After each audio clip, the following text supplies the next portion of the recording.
If we have quorum, let's call the meeting to order. For the record, Madam Secretary, would you just take the attendance, please?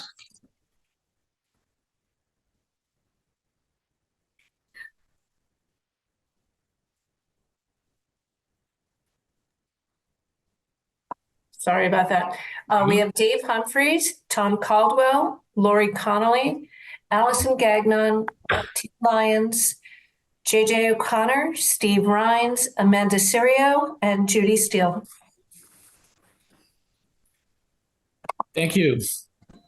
Our first item on the agenda tonight, and thank you, Cheryl Tagayas, for coming, is going to be the article with regards to the Master Plan Implementation Committee. Cheryl, would you please share with us the request with regards to that article? Yes, thank you, Mr. Chair, members, for inviting me this evening. Our committee has been working, as you can see, for some time. We're looking for an extension. However, the committee wasn't put into place immediately once it was approved by town meeting nearly 10 years ago. And as we've done the work of tracking the master plan and its recommendations, we found that we could use a little more time. If you're not familiar with the plan, it's a lengthy 3-volume document, which has a number of recommendations. It has some major goals with over 100 specific suggested implementation items. And we've been tracking all of those and assisting as a committee with those who are targeted as being responsible for its implementation. So with this extension of 1 year, we would like to continue to work with the library, who we've been working with for the last year or two, in some of the goals that they've had in increasing their programming capacity by increasing their parking opportunities. In addition to that, we are adding requests to change the charge slightly to be able to make targeted recommendations to the planning board. Part of our charge is to recommend whether the plan should be updated or not. And we felt that rather than just say yes or no, that it should be updated, that we are leaning towards a targeted update, and we'd like to be able to make what those suggested targeted updates should be. And then lastly, we found when the committee was expanded a little over a year ago that the qualifications were limiting who could participate. And we felt as if a broader range of skill sets could be valuable to the committee. We do have one open seat. And so as we look to fill that seat, this could give us some opportunity to get a person with a different skill set. So that's the request, and I'm happy to take any questions. Thank you. I have a question.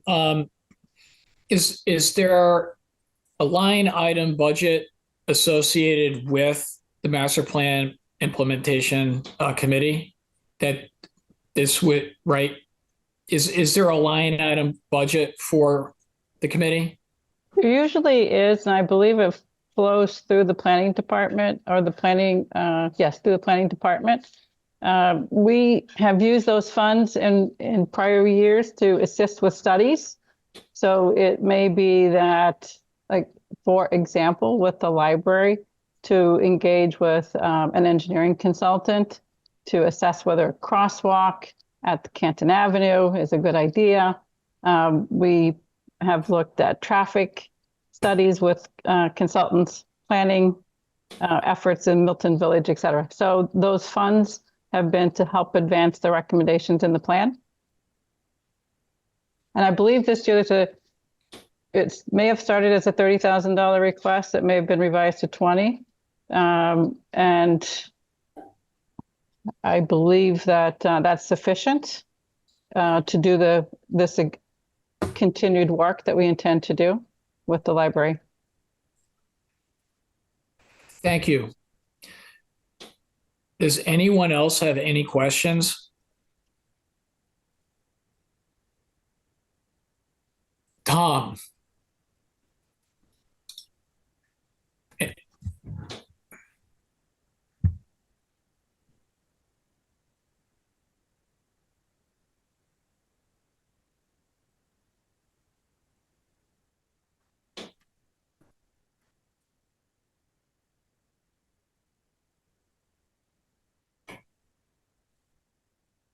Karen, can you unmute him?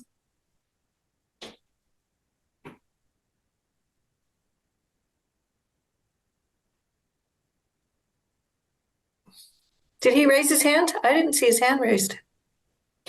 So he raised his physical hand, but not his little yellow hand. Oh, okay. Tom, you're muted.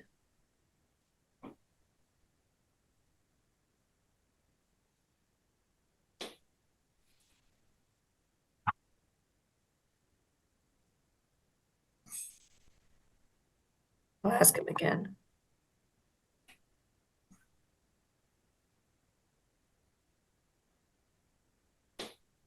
Tom, can you hear? I think he's saying pass. Okay. Tom, if you want to text me your question, I could ask it. Does anybody else have any questions?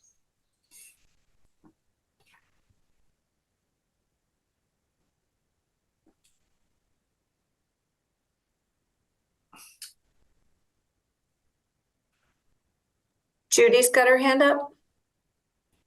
Judy, go ahead. I think I wasn't paying attention the very second you said how long this extension will be for that you're asking. Could you repeat that for me? Yes, 1 year, and that year starts in the fall. Thank you. Which is when the committee or end date is currently set for. Okay, thank you very October. much. And then I got the text from Tom. His question is what are the library plans for parking at this time? There's nothing solidified, but we've helped them do an utilization study to see when their highest demand for parking is, and if there's any other location in the vicinity where overflow parking could be had, and if there's a place to add parking. So we're still working on that portion, if there's a place to add parking. And then the other thing is, because the utilization at Town Hall was concurrent with the construction of the fire station, we wanted to be able to do it when no construction vehicles were there. So after the conclusion of the construction of the fire station.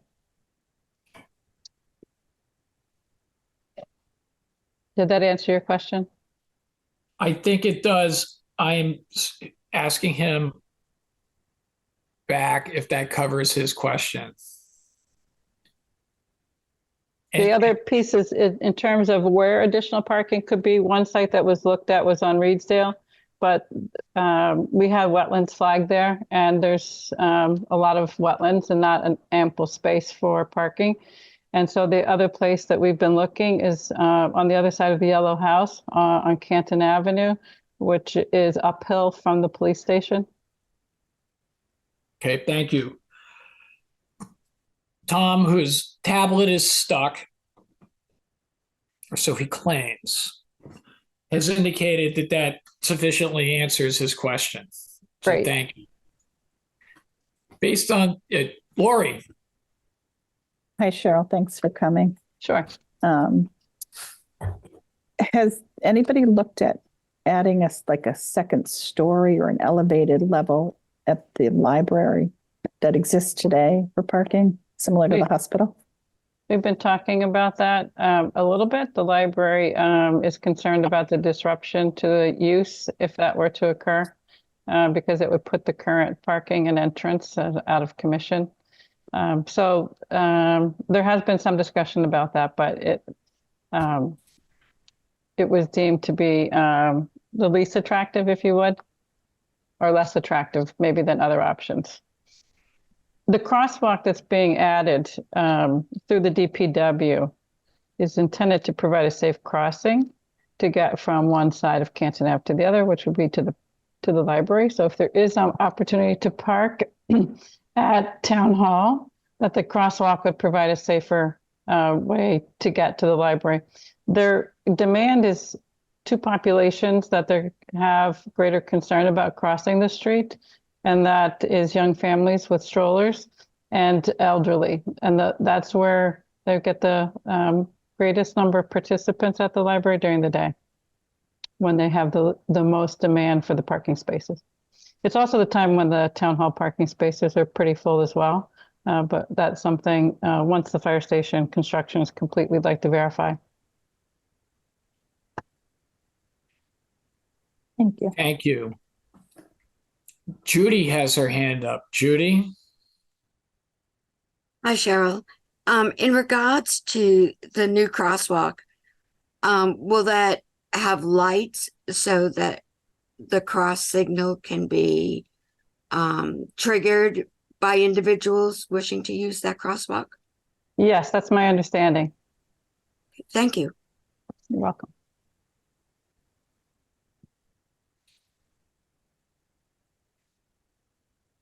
Does anyone else have any questions?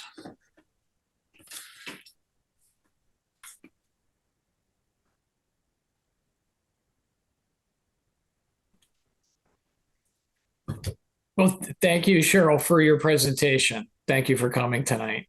You bet. Thank you. Thank you for what you do. Good night. Thank you. Good night. So would we like to have a discussion with regards to the article? Madam Clerk, could you put it up? Yes, just a minute. Thank you. I see Tom in the chat and the attendees, and he needs to be promoted. Oh, has he left and hang I on. think he was trying to reboot.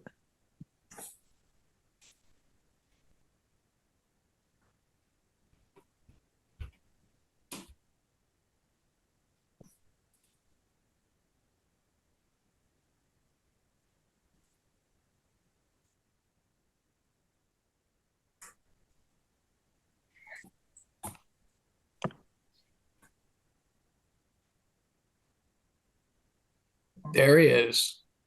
Sorry about that, everybody. Big Uh, apologies. Yay. Apple let me down. I'm sorry, Dave, will you remind me of the number? I'm scrolling through the entire doc. I know, I'm sorry. Let me see.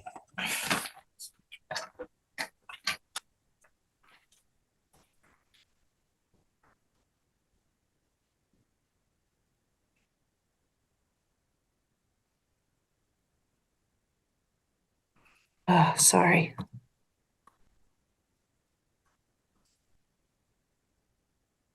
I think it was towards the end, but I don't have it up.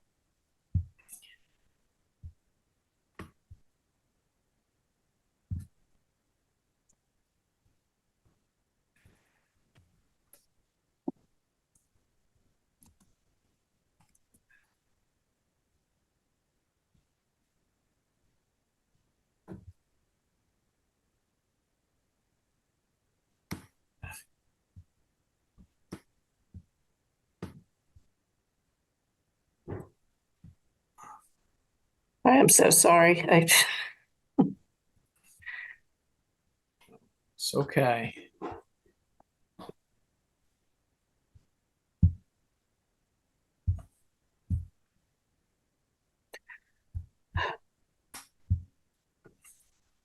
If anyone else knows, you can shout it out. Yeah, I'm going to look.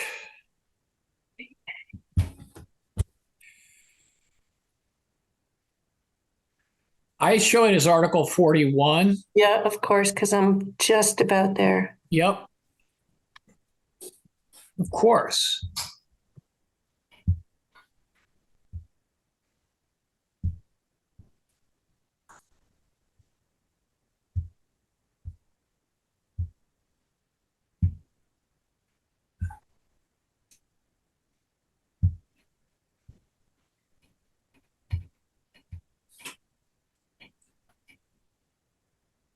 Okay, here's the Article 41. See if the town will vote to extend term of the Master Plan Implementation Committee from 10 to 11. So it's three things. Revise the committee membership, requirements to include expertise in sustainability and climate change, conservation, facilities management, construction, public policy, diversity, equity, inclusion is the second one. And revise the charge to include recommending targeted updates to the town's master plan and to submit those recommendations to the planning board and select board for approval. And then there's a draft recommendation below. Okay, so these are the three things that the master plan implementation committee is requesting. Would we like to have a discussion with regards to this?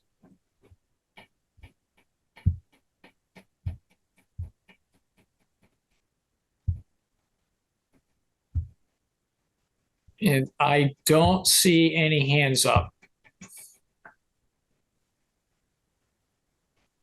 That being the case, I see no hands up and no request to have a discussion. Is there someone who would like to make a motion?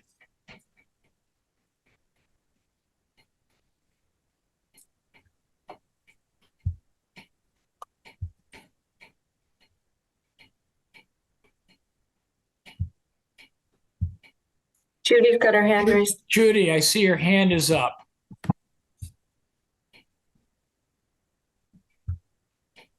I also, I got the unmute thing. You were going to say, Dave? I was asking for any discussion or a motion, whatever. I started to say a motion, but realized I was muted, so I can revisit that if you'd like. Thank you.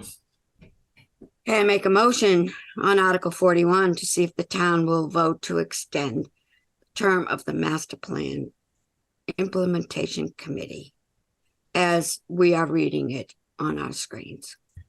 So I'm hearing that you're making a motion for yes to recommend to the town. Yes. Is there a second on that motion?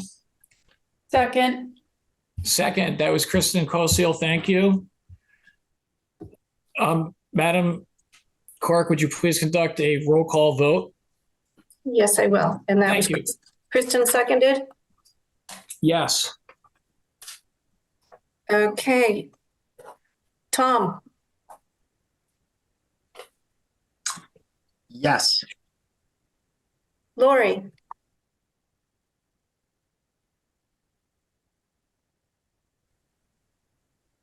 Lori, Sorry about that. Yes. Jay, Yes. Allison. Yes. I don't believe Julie Joyce is here. Kristen, Yes. Tim, Yes. Julia, Yes. JJ, Yes. Steve, Yes. Amanda, Yes.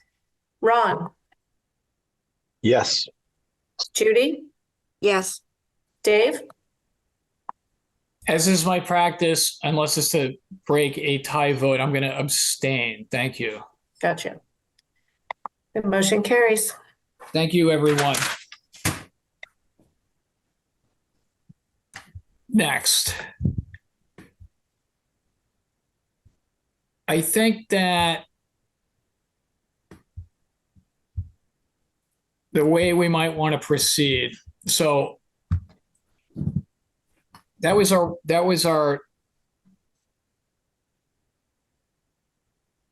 article related agenda item. Next, we basically have the rest of the warrant. As we discussed last night, I think one of the first things I think we need to do is just to wrap our heads around the budget. Somebody had said hash it out. I think that's a good term. Hash it out a little bit about what our general thoughts are on the budget, on next budget. And I think a good place to start to hone in from the general to the specific would be to start a discussion of the school budget, which is in a couple parts. One is the budget request. It's their budget request. As per, I think we start with next budget. But at the same time, has been a request with regards to monies, as we discussed last night, monies associated with the capital budget. The request being to move some of those funds from the projects as proposed by the capital improvement committee. There had been a request for the monies to fund 3 out of 4 positions, but it looks like the request is 4. The request is for 4. So, part of my attitude on this is, go big or go home. We should start the conversation with, what is our position as a committee with regards to, I'll just put it out as school budget,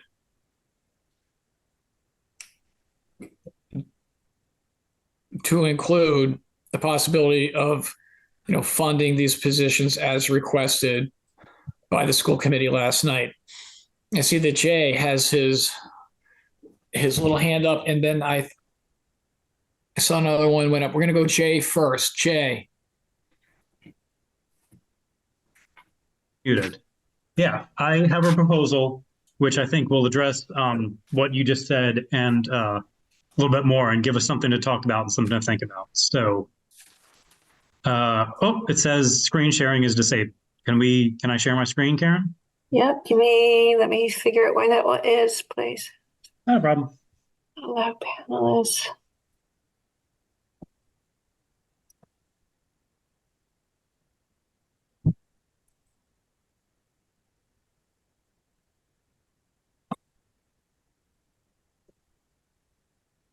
Give it a try now. Okay. All right. I think you should be able to see can you see my screen? Yep. Okay, great. So, skip immediately to the second slide. So the schools came to us a few weeks ago, and when we pressed them on what their main priority was, they said that among several priorities, that their priority was these 4 positions. 1 reading specialist for kids in 4th and 5th grade next year.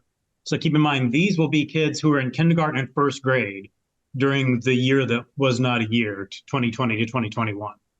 So reading specialists for those kids, 2 middle school teachers to address the very large rising 6th grade class, and 1 adjustment counselor. That was their priority, those 4 positions. Those 4 positions will cost $350,000. $300,000 in school salary and $50,000 in healthcare. So what I'm going to present tonight is not only how we can fund these positions fully, but also why we should and why it is an appropriate use of our role as a warrant committee to do this. So I'm going to start with everybody's favorite stat, per pupil spending. So per pupil spending, we've all heard about it. This graph looks at the 23 peer communities that the Town Government Study Committee identified. I know you can't tell which one is which. I didn't want a rainbow of fruit flavors here, but you can tell where the peer communities are. You can tell where the average is, that's green, and you can tell where Milton is. This goes from 2018 on. We've been well below the average and well below our peers for the whole time. So we're ending up only 3rd from the bottom.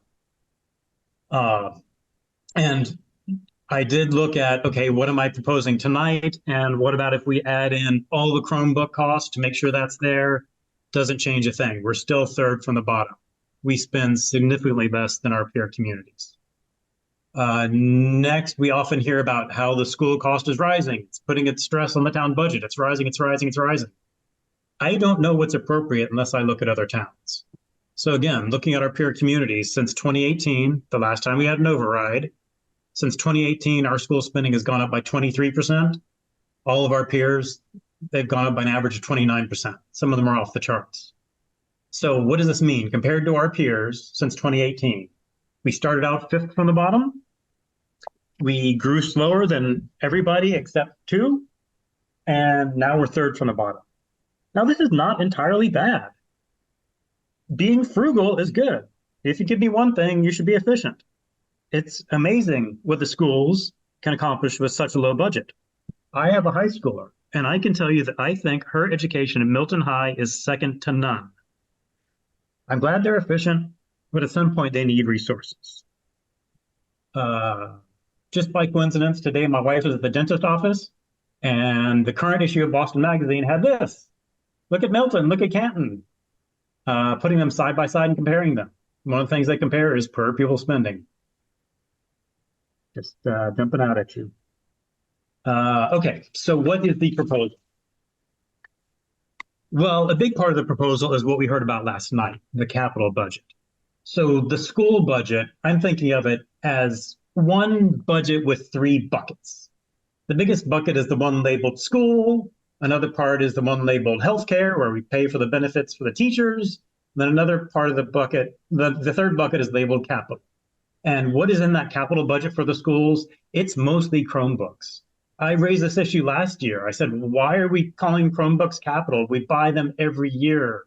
It should be an ongoing expense. It sort of is an ongoing expense, but for whatever reason, we put the label capital on it.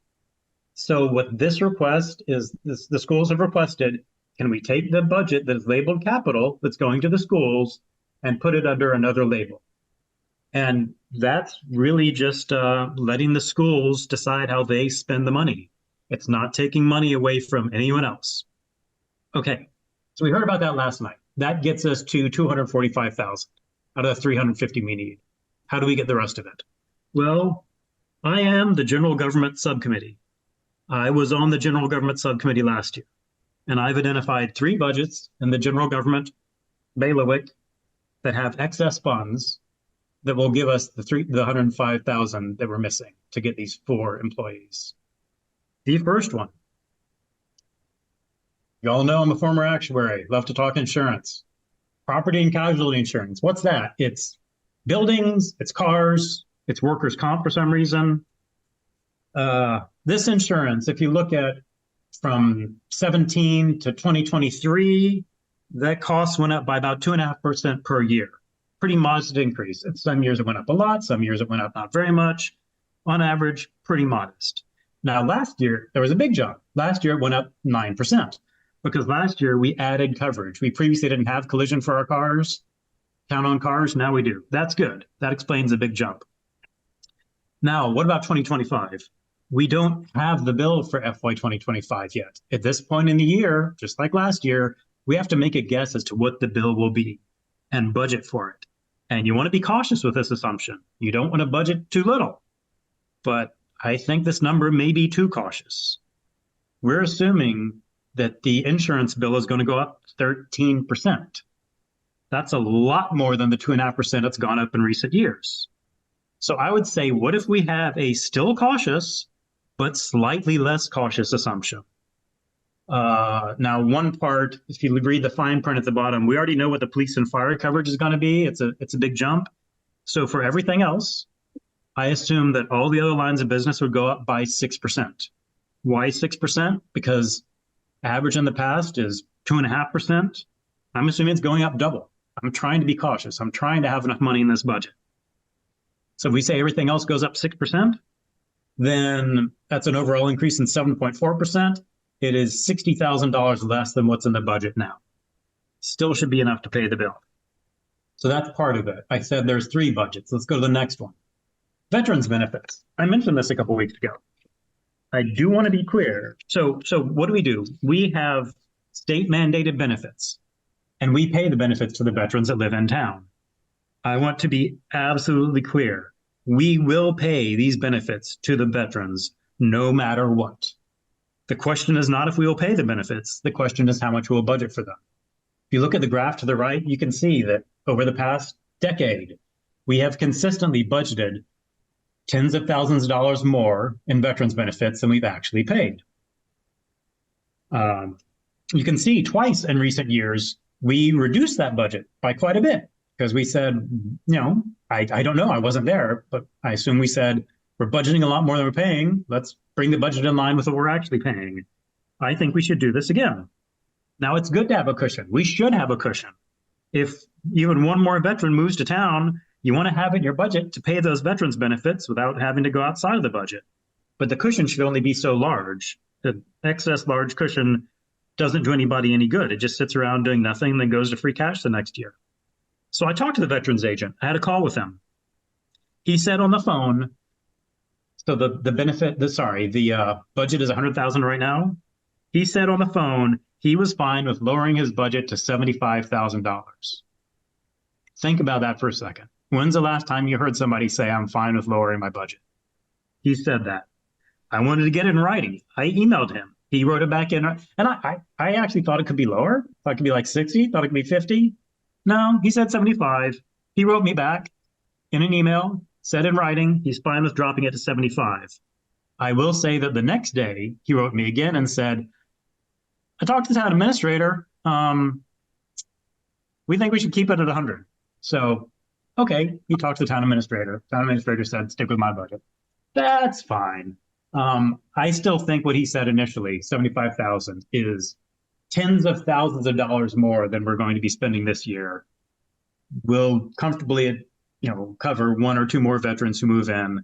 We'll still have plenty of money in this budget.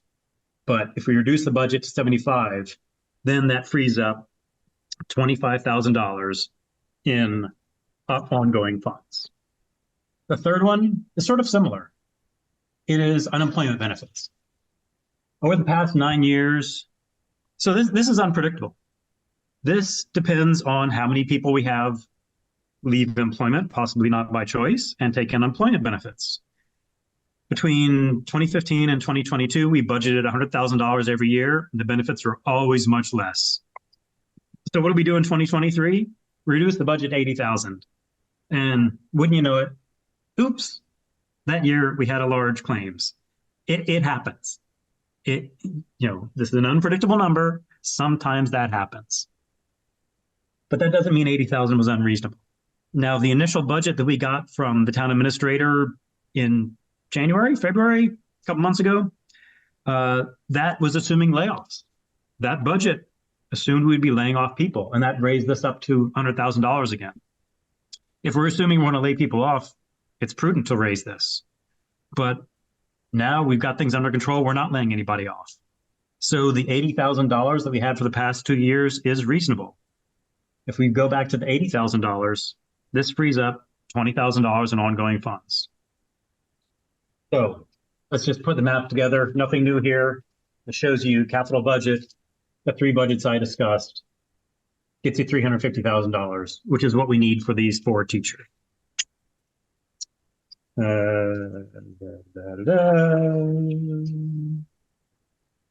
Okay, so there are some concerns. I won't pretend there are not. One big one is the use of one-time funds. It's not great to use one-time funds to pay someone's salary. We know that. We discussed it at length last year for those of you who are here, and we're thinking about it again. But compared to last year we used, and these numbers are, they're a little iffy, but last year, Mr. Milano and I agree on the delta here. Last year, we used approximately $2.5 million in one-time funds for ongoing expenses. And there was much consternation about that. This year, under the town admin's budget, that's reduced to $1.7 million. So based on the town administrator's budget, we use $800,000 less in one-time funds for ongoing expenses than we did last year. Still not great, still should be zero, but we're in a lot better place than we were last year. And if we make the proposed changes tonight, then that only increases by the amount that we're pulling out of the capital budget. So we're still over $500,000 in a better situation than we were last year. And the concern about one-time funds is, what if you don't have them next year? The town administrator is preparing a thorough plan for an override next year. I'm at the point where I'm not saying there's probably an override next year. I'm saying there's an override next year. And I did not say that last year. I don't say that lightly. So any concern we have about one-time funds, that's going to be part of the override. So do we want to worry about an additional $250,000 in one-time fund use, or do we want to provide the services the town deserves? So up to this point, I've laid out what we can do, but now I want to take a look at if we should do it.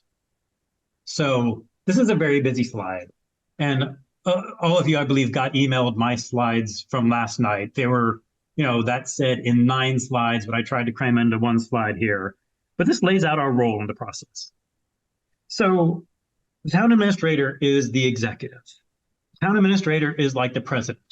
Like the president, he proposes a budget. The president proposes a budget to Congress. The town administrator proposes a budget to us. We are not in the executive branch of the town. We are in the legislative branch of the town. We are equivalent to the House Ways and Means Committee. We take the budget proposed by the president and present it to the full body, in this case, town meeting, for them to vote on. Now, our town administrator did hard work.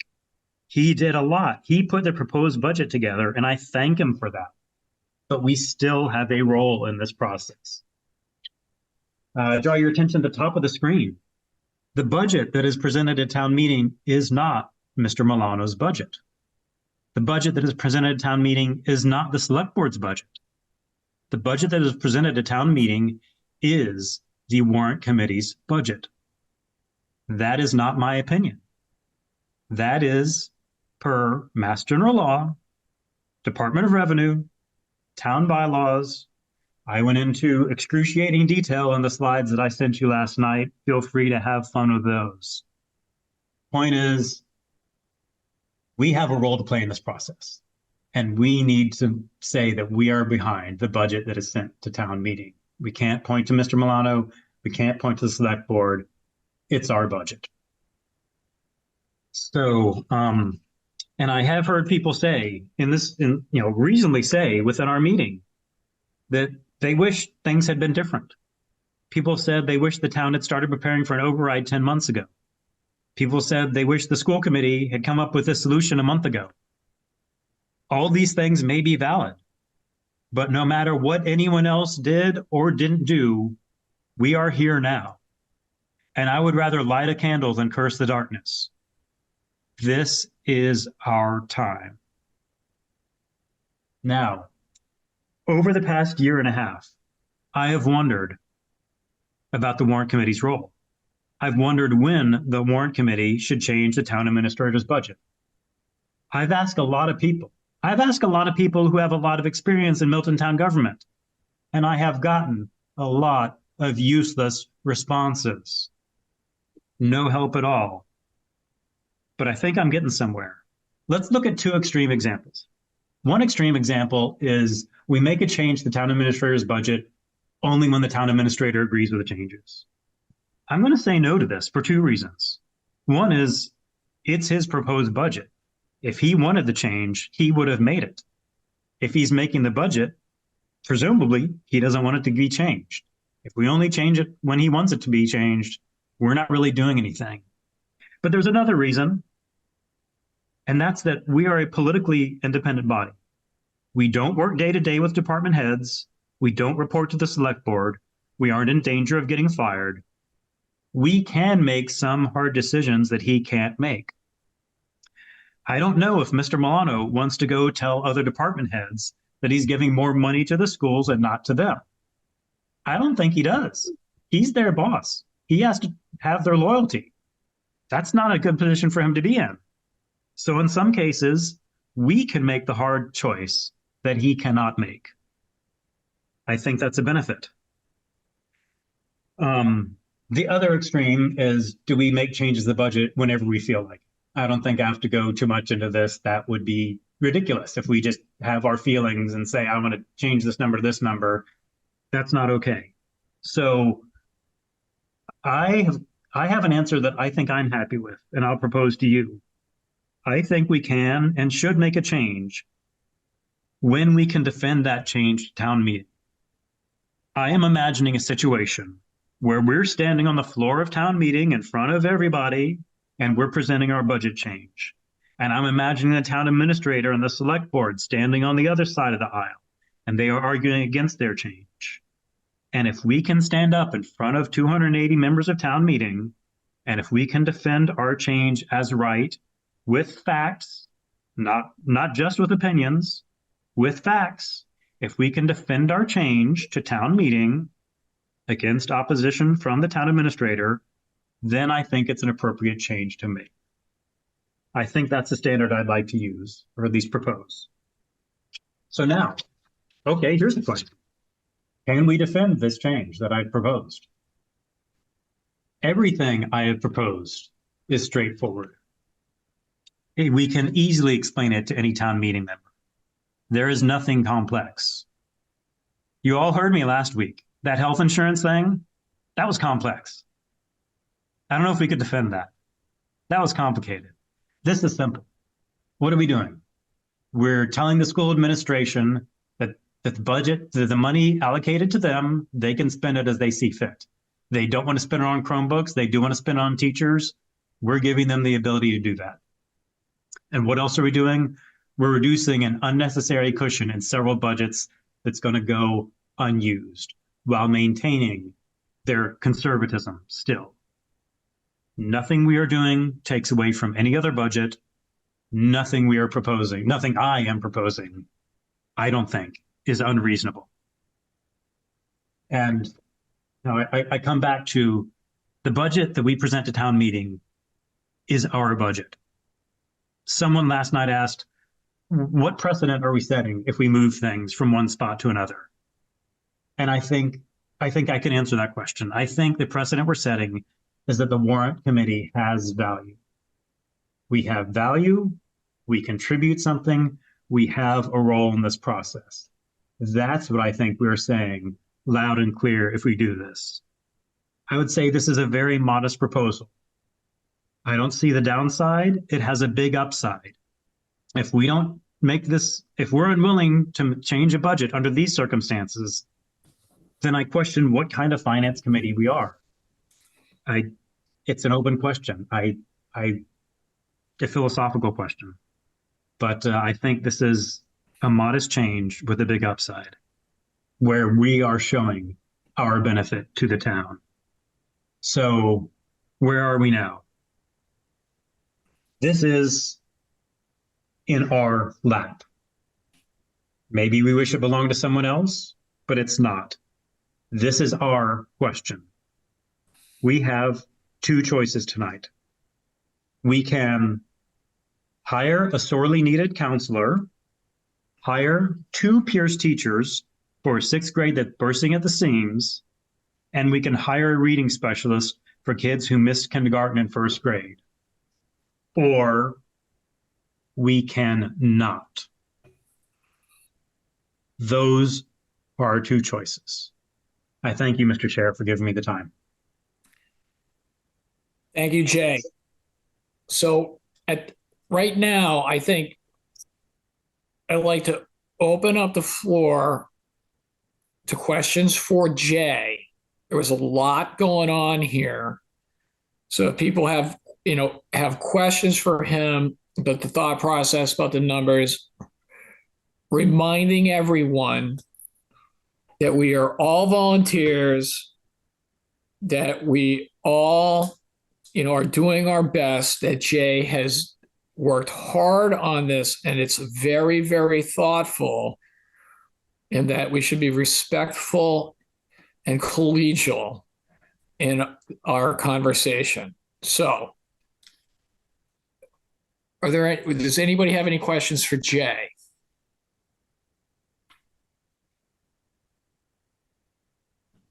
Okay. Thank you, Jay. Does anybody have, okay, I'm going to go Judy, JJ, Tim. Okay. Judy. Mr. Chair, I think I didn't get my hand up fast enough when you said we could ask Jay a question. Sure, go right ahead.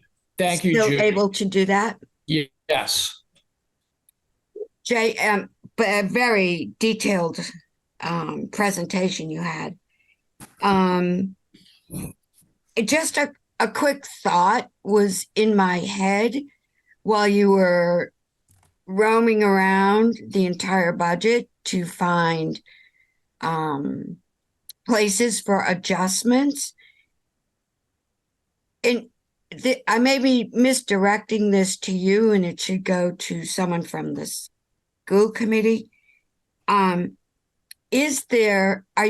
you knowledgeable? Is there any place when you looked through the actual school budget, you thought within their budget they could shuffle things around and have the end result be what they're looking for? I know I didn't. Yeah, Did I you hear can't what speak I to said? that. I think I can quickly answer. I can't speak to that at all. I did not Okay, look at thank the interior of the school budget. Okay, thank you very much, Jay. Sorry. Maybe some of our fellows can. Yeah. Thank you for that. Amanda, you were the chair of our subcommittee with regards to the school budget. Do you want to take a shot at Judy's question with regards to that, and you're looking at the budget? Sure. I think when we were going through, when you look at the budget, I think it's 85 to 90% of it is salary. And so given that we're talking about adding positions, I don't think that that's an area that really obviously could be touched. I know in the past, excuse me, we've gone through things such as PD, different hard costs. I mean, it's sort of that level of spend. I mean, when you look at the next level down, I think one of them, when you're looking at technology, it's like printers, printer paper, ink. So we didn't get into that level of discussion in our committee. But I think I think there was the sense that money was needed to fund these positions, and that there wasn't, and any Allison or Lori or Steve could jump in, there didn't seem to be a lot of, fat in this budget. So whether or not there's that, could they, I guess the one thing I will add is it seems like the biggest area where you could impact the budget would be around this technology, and it's not within their budget. It's in that capital budget. So honestly, I don't know that there would be areas to address. I guess my hope would be that if the administration and the school committee has gone to the point of looking at the capital budget to find these funds, then I'm assuming no stone has been left unturned in their budget. But I would, again, I would ask if Lori or Allison or Steve have a different perspective on that, or if Dr. Pavlicek, I know that he is on here, if they wanted to weigh in on that. I don't remember having any discussion of these positions being a priority and looking at positions where I did ask for contracted positions versus non, and asked if there was any double dipping where we could look at positions like this, but we never were looking at this amount of money and saying, hey, let's really take a deep dive. If we were controlling the budget, as we are saying right now, the subcommittees need to be doing a different job than what we're doing, because what we're doing is being provided a budget, and we're really not looking at the positions and then looking at what they're making and changing where the funding would be shifting. So we're not really doing the budget, because if we were doing the budget, I would be putting positions on a wall and asking what each position was doing and getting those job descriptions so that we could really do a deep dive on what these positions and where we were using the money for. So that's where I have a really hard time understanding, because we really didn't talk about eliminating any positions or what people were doing. We were just provided the budget, and then we just add positions. And then we never really talked about these being a priority until after the budget was done in all of our conversations. We got a needs base, but we didn't really say, okay, like we now need it. This all stemmed from the fact that the select board had not approved the override. So then it became, well, now we need these positions, which I wish we had talked about that so that we could really have done a deep dive into positions and really understood what we were looking at. So now we're in this 11th hour. And as you know, many have seen today from Dr. Burrow's report, you know, technology from the kids is what they're looking for. So I'm really concerned about using the technology budget, because as you look in his priority report, the kids have noted that the Wi-Fi is an issue and that they would like their own Chromebooks, which I wasn't aware that they weren't receiving their own Chromebooks. And so last year, and Dr. Pavlicek could jump in on this, we were saying technology was underfunded. And I believe member Ron had said, like, we really need to invest in the technology, whether they're used for Chromebooks or not. I'm really concerned. So that's why, like, I would like to really have looked at these positions and made adjustments to the budget to find a way to fit them in, but we were not provided that opportunity during our meetings. Thank you. Could I add something? Amanda, why don't you yes. Yeah. So, and I think this goes to, it goes to Jay's presentation.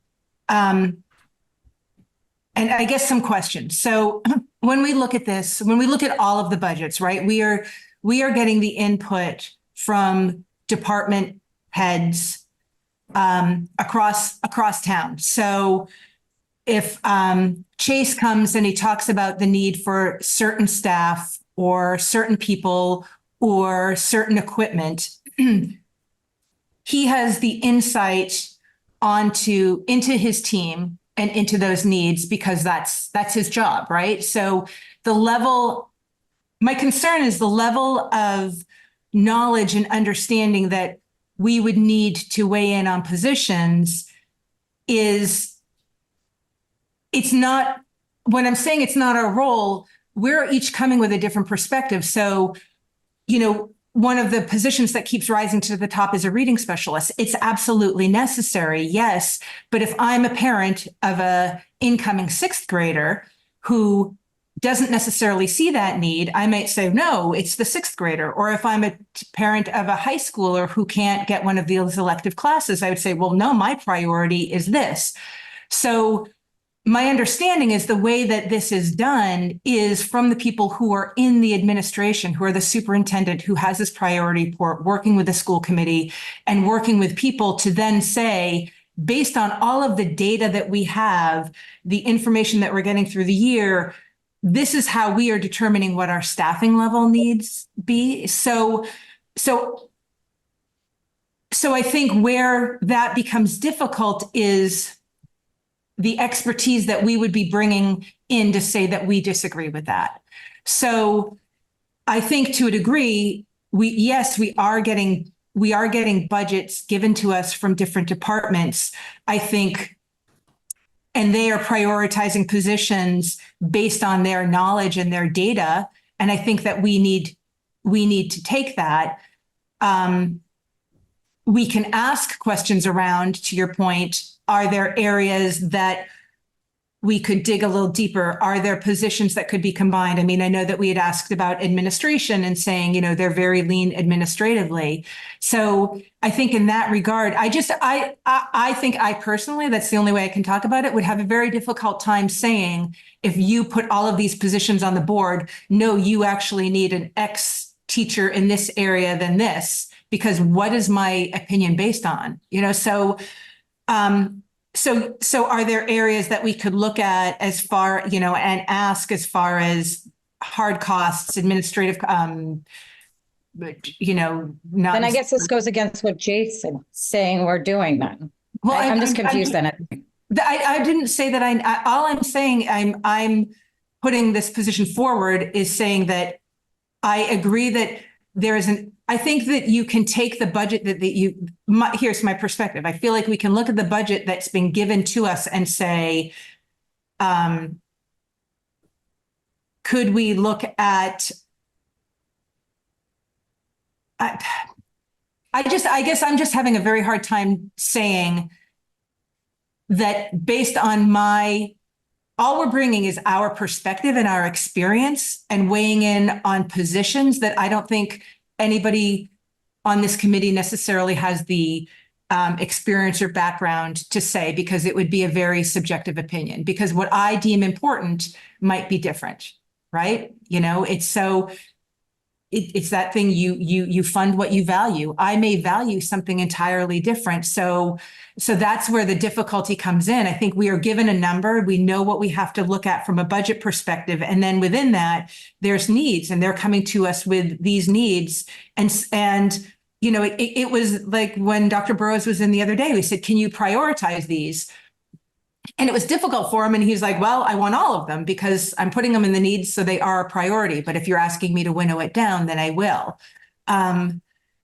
So I don't know, I guess I don't feel qualified to weigh in and tell anybody whether or not I believe, if I'm given the argument that right now there's a position that is curriculum and HR, given my background, and, in other corporations, I would never imagine that we have somebody who's in HR role who is not well-versed in HR law and HR rules, and that we're splitting that position, because I think that makes us very vulnerable. Those are the things that I can weigh in on, but because those are a position put in front of us.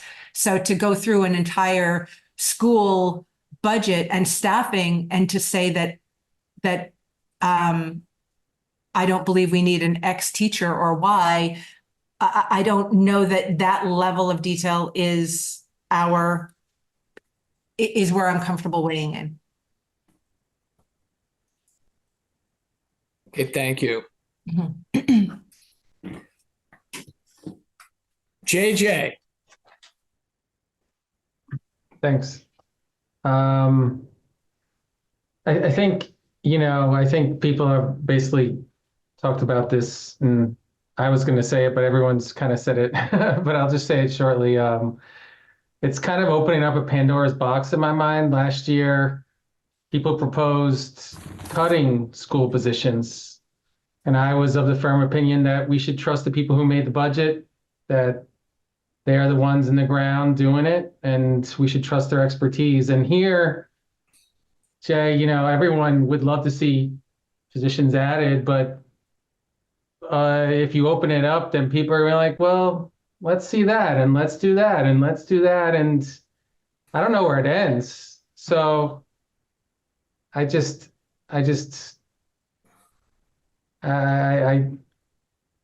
want to do this, basically.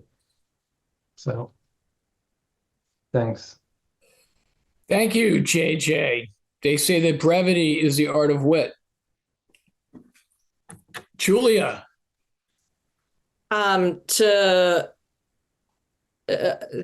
Allison, you'd said that Amanda saying that, she or we are not necessarily in a position to go evaluate position by position what is needed for any given department is going against what Jay's proposing. I disagree with that. What Jay is proposing is, looking at creative ways to get the priority positions that the school committee and Dr. Burrows and everyone have identified funded. So no one but they are determining what the priority positions are. Jay's just looking at creative ways that we might be able to get them funded. And JJ, I hear your fear, but I think in this particular instance, we're not taking money from anyone else to give it to the school committee. It's simply money that's already going to the school committee. being relabeled for other purposes. And I think that's kind of the capital budget piece of it. And then there's maybe a second part to the discussion, which is all the other areas that Jay, looked at and has found where we are maybe over budgeting.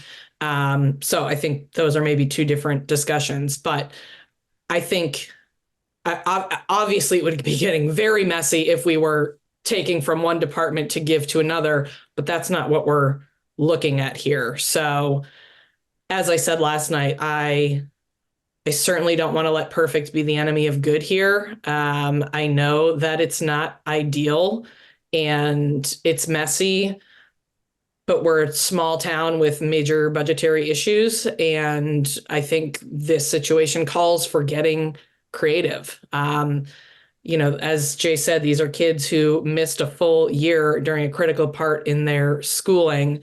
And now we're potentially going to have them miss another year of important services that they need because of the fear that we might not be able to fund them again next year. I would rather have them for 1 year than not have them for any years. So that's where I'm coming from. I know it's not ideal. I know it's messy, but I personally would really like to figure out a way to get these positions funded. May I just respond to that? You know what? Hold on.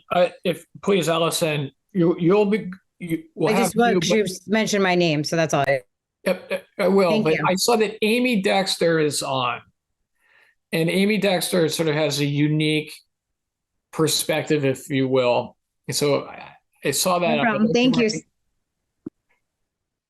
Amy, are you with us? Yes, I'm here. Can you hear me? I can. Yes. Okay.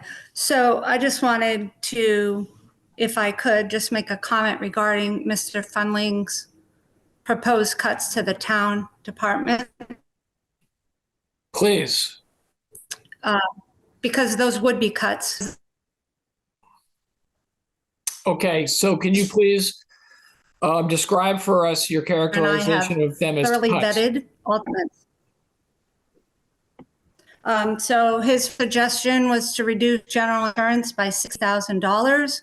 The figure that we have included in the budget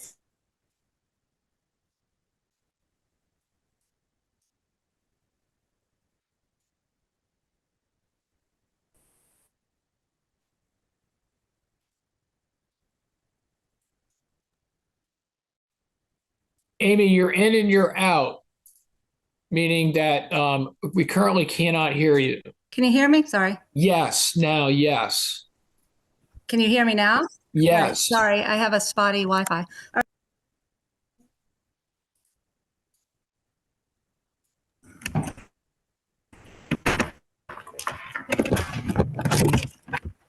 Sorry, can you hear me? Yes. I'm trying to move.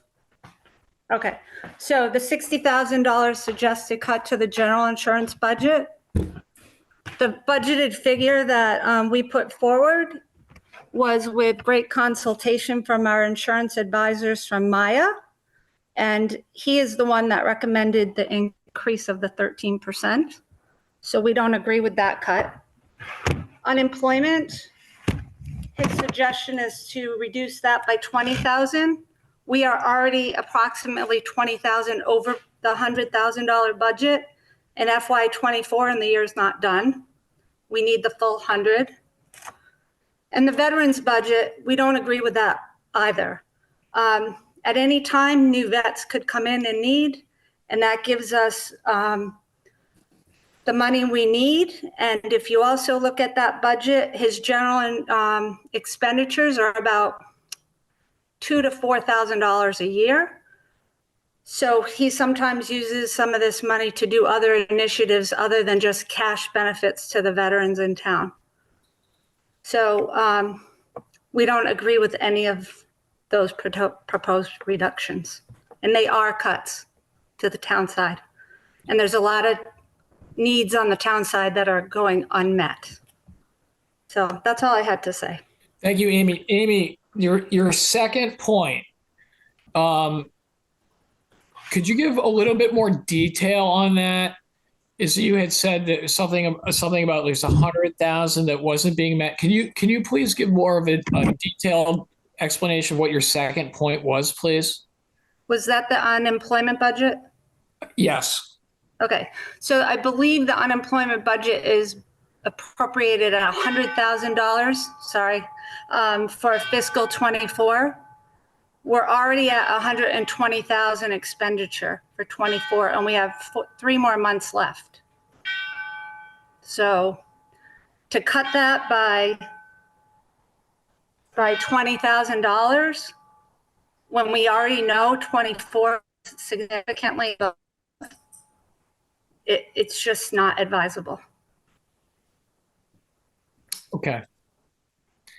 Does anyone, so I see that Allison and Tom and Julie Joyce have their hands up, and I'm going to call them in that order, but based upon the questions that I just asked, the answers that Amy Dexter gave, does anyone have any questions for Amy Dexter?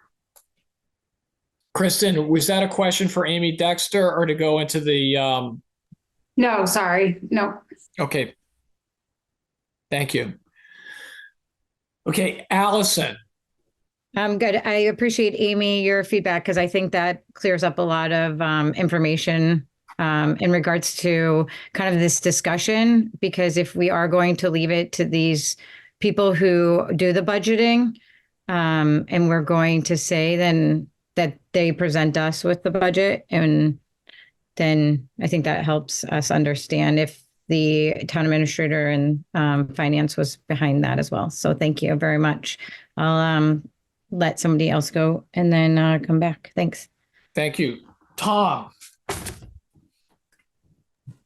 Yeah, thanks, Dave. I tried to get in behind JJ, and I couldn't get to the button quick enough. But I just wanted to just throw in 2 cents. I feel the same way as JJ with this.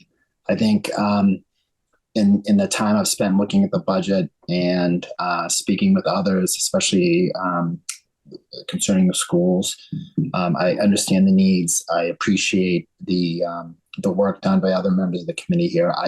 I don't think this is the time or the way that we utilize our authority to move the money. I think there are times where we should use that authority. I don't think this is one, unfortunately. And I think the path of moving this money is not a good one. I read some communications from the school committee and other members that were forwarded to us. I understand the arguments. I just think that as the Warrant Committee, we have to say no to this. And Jay, thank you, but I do not support moving the funds in this manner at this time. Thank you, Tom. Julie Joyce. Hi, thank you. Jay, I appreciate all the work that you do in these slides, and you definitely, it makes my life a lot easier.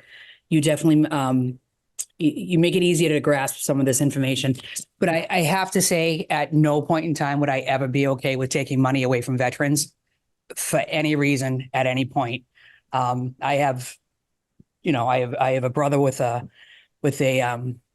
who's in the Marine Corps over in Iraq, served, had issues. You have no idea who's going to show up. He can move in with me tomorrow. He has 2 kids with him. So at absolutely no point in time would I ever be okay with voting for taking money away from our veterans. And nor do I think that this sort of robbing Peter to pay Paul is the thing to do. We need to figure out the budget. And for anybody to ask us to take money away from our veterans and they won't verify who's actually going to the schools after multiple people have asked them to verify that, I mean, that's awful for me. So that's all I wanted to say. Thank you. Kristen. I guess kind of what Amy said just highlighted to me what Amanda said about, how she kind of views the positions for the schools that we're not in there. The superintendent is making, what he deems to be his priorities. And I think we really have to look at the town side as if we go in and we make cuts because it looks like they maybe had, were overfunded at some point. we really have not had the time to dive in and understand what making those cuts will do. And, we are cutting those budgets and are unsure if they, they made those requests for a reason. So I think we just have to, at this late stage in the game, kind of, understand that that's where they came from. And I don't really support going in and moving things around at this point.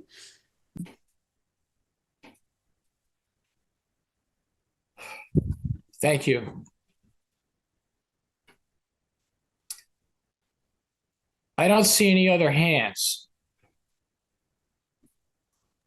Sorry, I put mine up Oh, again. Julia, there you go. Julia. I guess so this I've heard a lot from this group that we're not the ones who prepare the budgets. We're not intimately familiar with them the way the department heads are.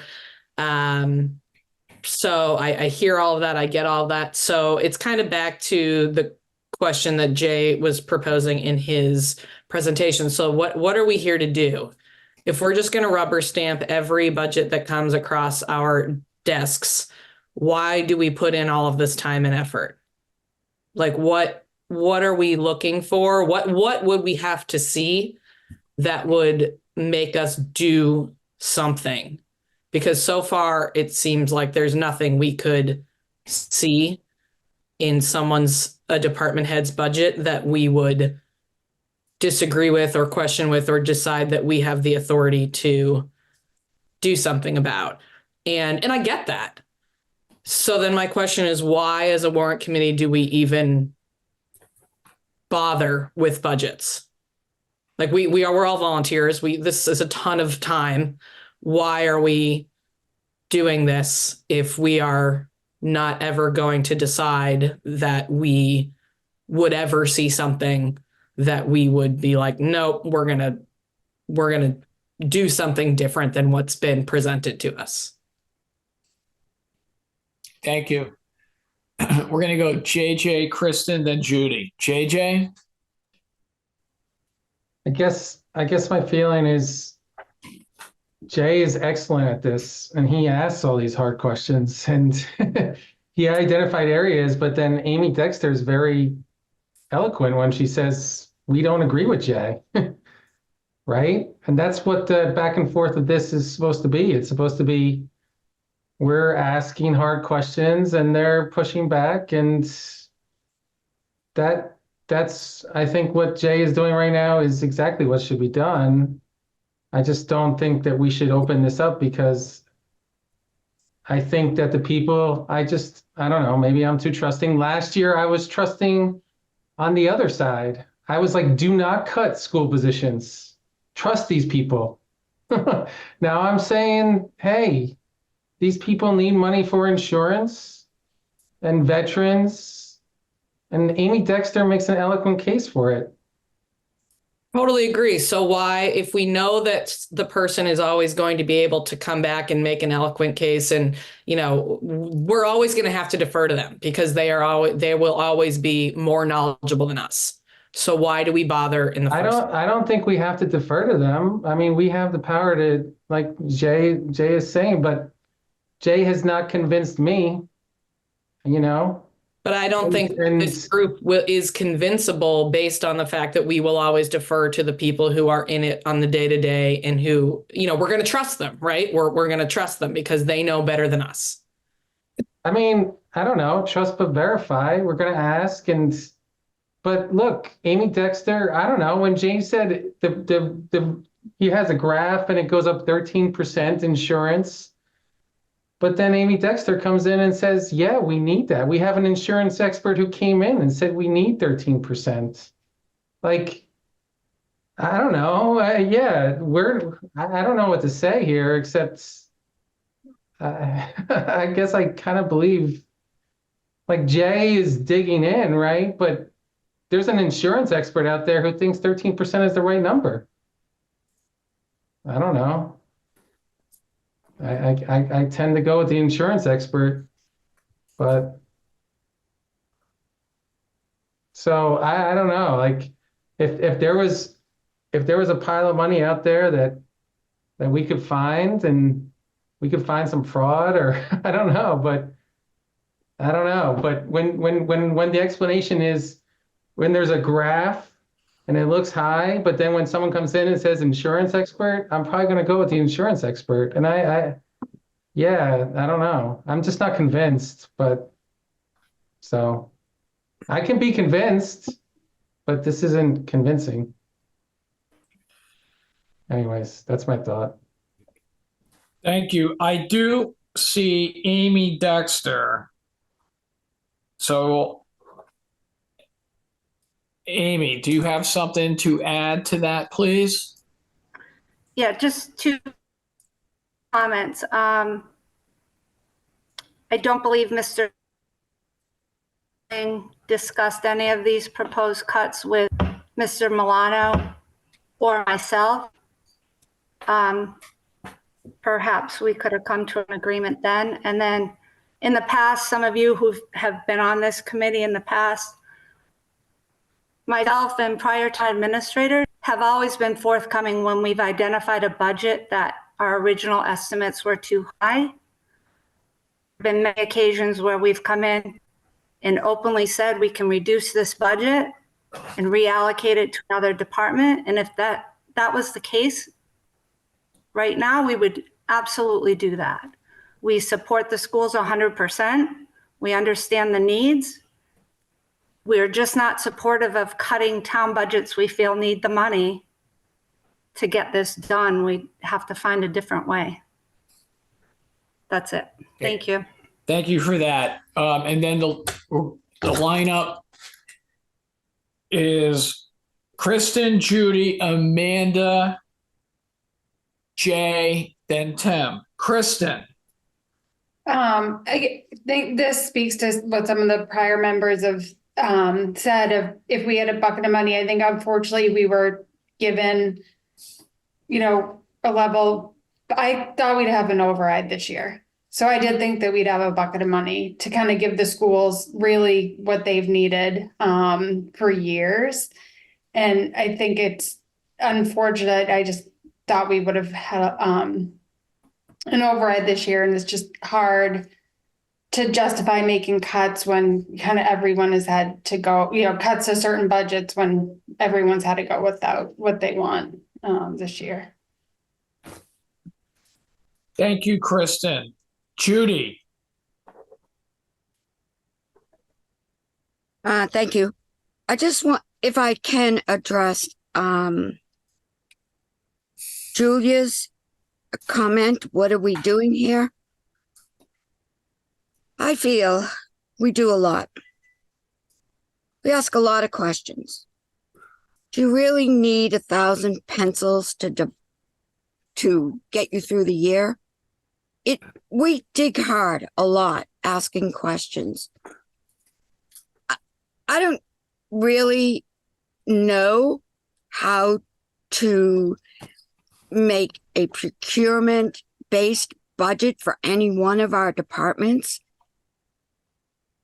But we ask them, we hold them accountable for their budget. We do not rubber stamp. I just have not seen us rubber stamp anyone's budget without questioning them on their line items.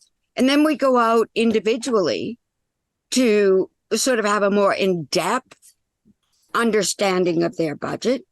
I chose the Board of Health this year, and I know it's not time to speak to that, but I was amazed at how much work they actually do to provide for this town. I can't say it enough how impressed I was. But that's the hard digging. I don't feel that I am going to rubber stamp their budget or anyone else's budget. We serve a purpose. We are saying to the people of this town that departments don't just produce a budget and nobody looks at them. We do. And we may not feel comfortable with a specific budget item. But no, I value the committee we are on to engage in discussion about the budgets, and they're on TV, they're recorded, we can drop into any department at any time and ask even more questions if we're confused. I've done that. Hey, can you just help me understand this a little better? I did hear the presentation, but I need a little more guidance on this. And I am always accommodated. It's what you put into it. And I feel that my fellow committee members do put effort into this budget. I am going to say something, and I'm going to give the chair my full permission to cut me off. I will cut off immediately. I received an email today, as I'm sure all of us did, from a school committee member. And at the time I read it, my first read, it was a very good letter, well written, well thought out, nailed it in so many ways. My impression is that, and this is just my impression, that this person could not understand that in 4 hours I had to digest this request of moving funds from one place to another, when in fact, in this letter, it was indicated that that committee and the select board sat around brainstorming and clearly had the advantage that I did not have. So the fact that I know I asked questions, and I think most of us did last night. The fact that we asked questions is we had 4 hours to digest. They had multiple opportunities to meet and brainstorm and come up with this budget request to shift money. So on the one hand, I'm hearing we just rubber stamp everything. And on the other hand, sometimes we're left, in my opinion, holding the bag with 4 hours to go and no opportunity to ask questions or explore how valuable this conclusion of the brainstorming is. Because I feel that our committee really does perform its duties in asking tough, hard questions. Always. We always run over time. I know we're complaining about the midnight hour, but we don't curtail our opinions and discussions. We try and do the job right to the best we can. That involves discussion, hard questions, and a lot of questions sometimes. 4 hours was simply not enough to digest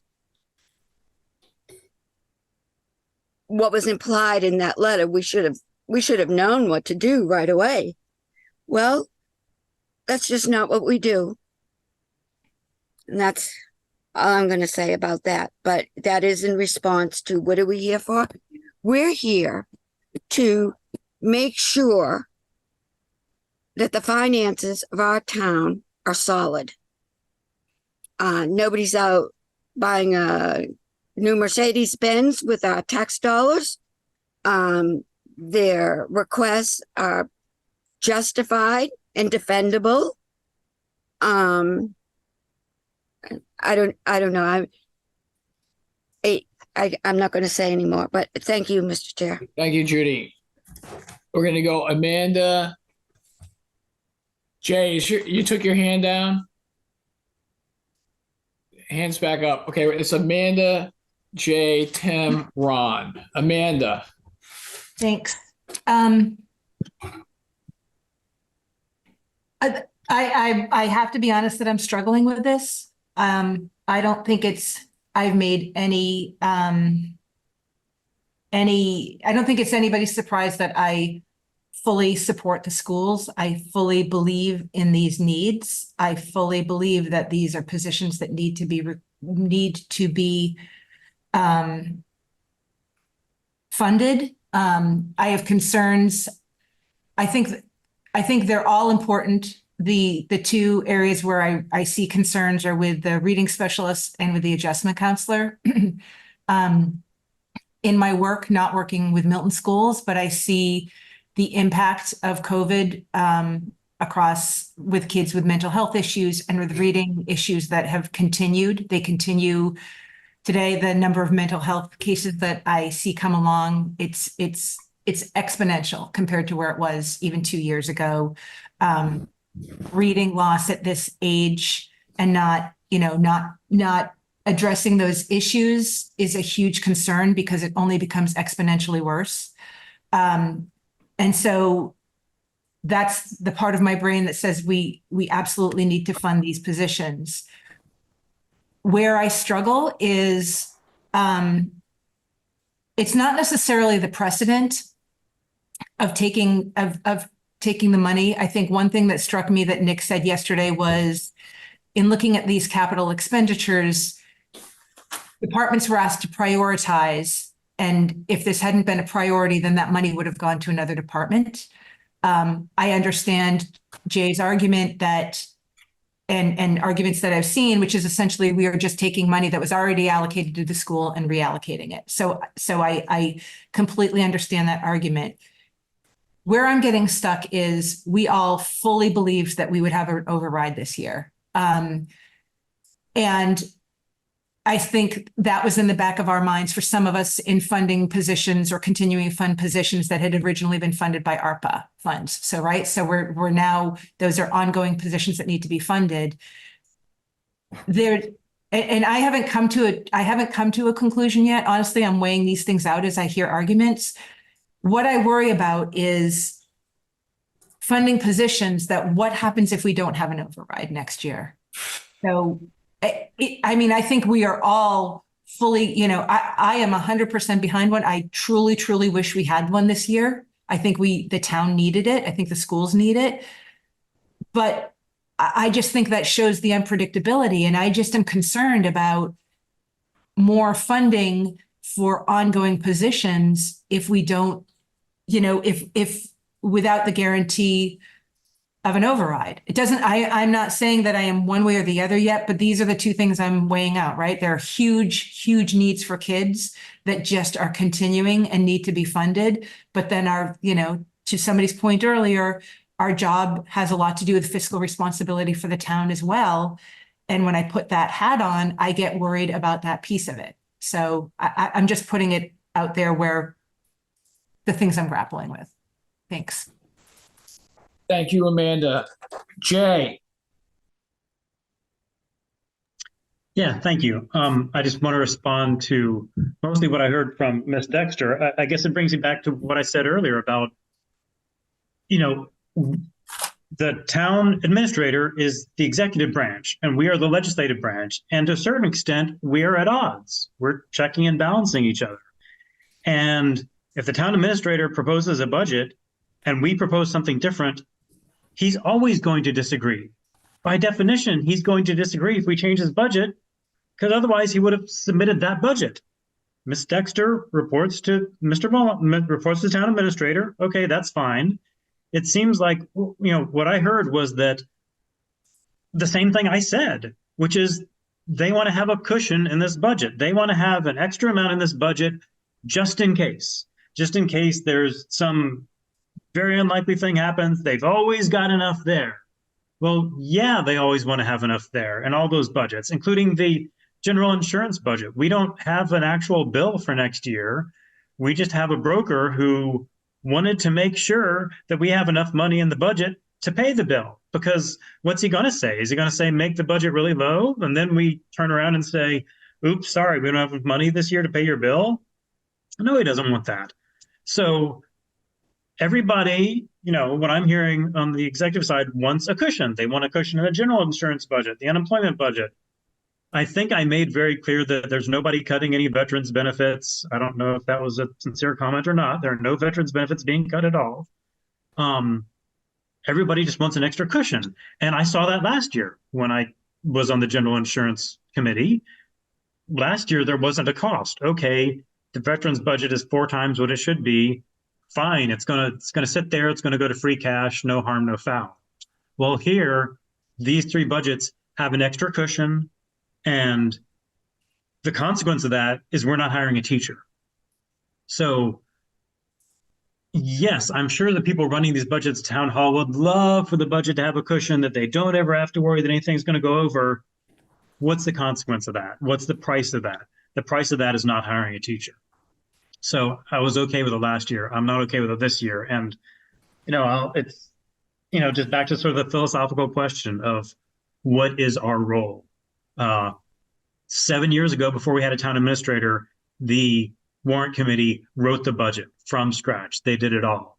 Now we have a strong town administrator. He wrote the budget. Thank you. That was a lot of hard work. Thank you for doing that. We didn't have to do it. But now for the previous 6 years, the warrant committee has approved every line item and every budget approved by every town administrator. I think we can go in between those 2 extremes. I think we as a legislative branch can make changes to the budget. I think that's appropriate.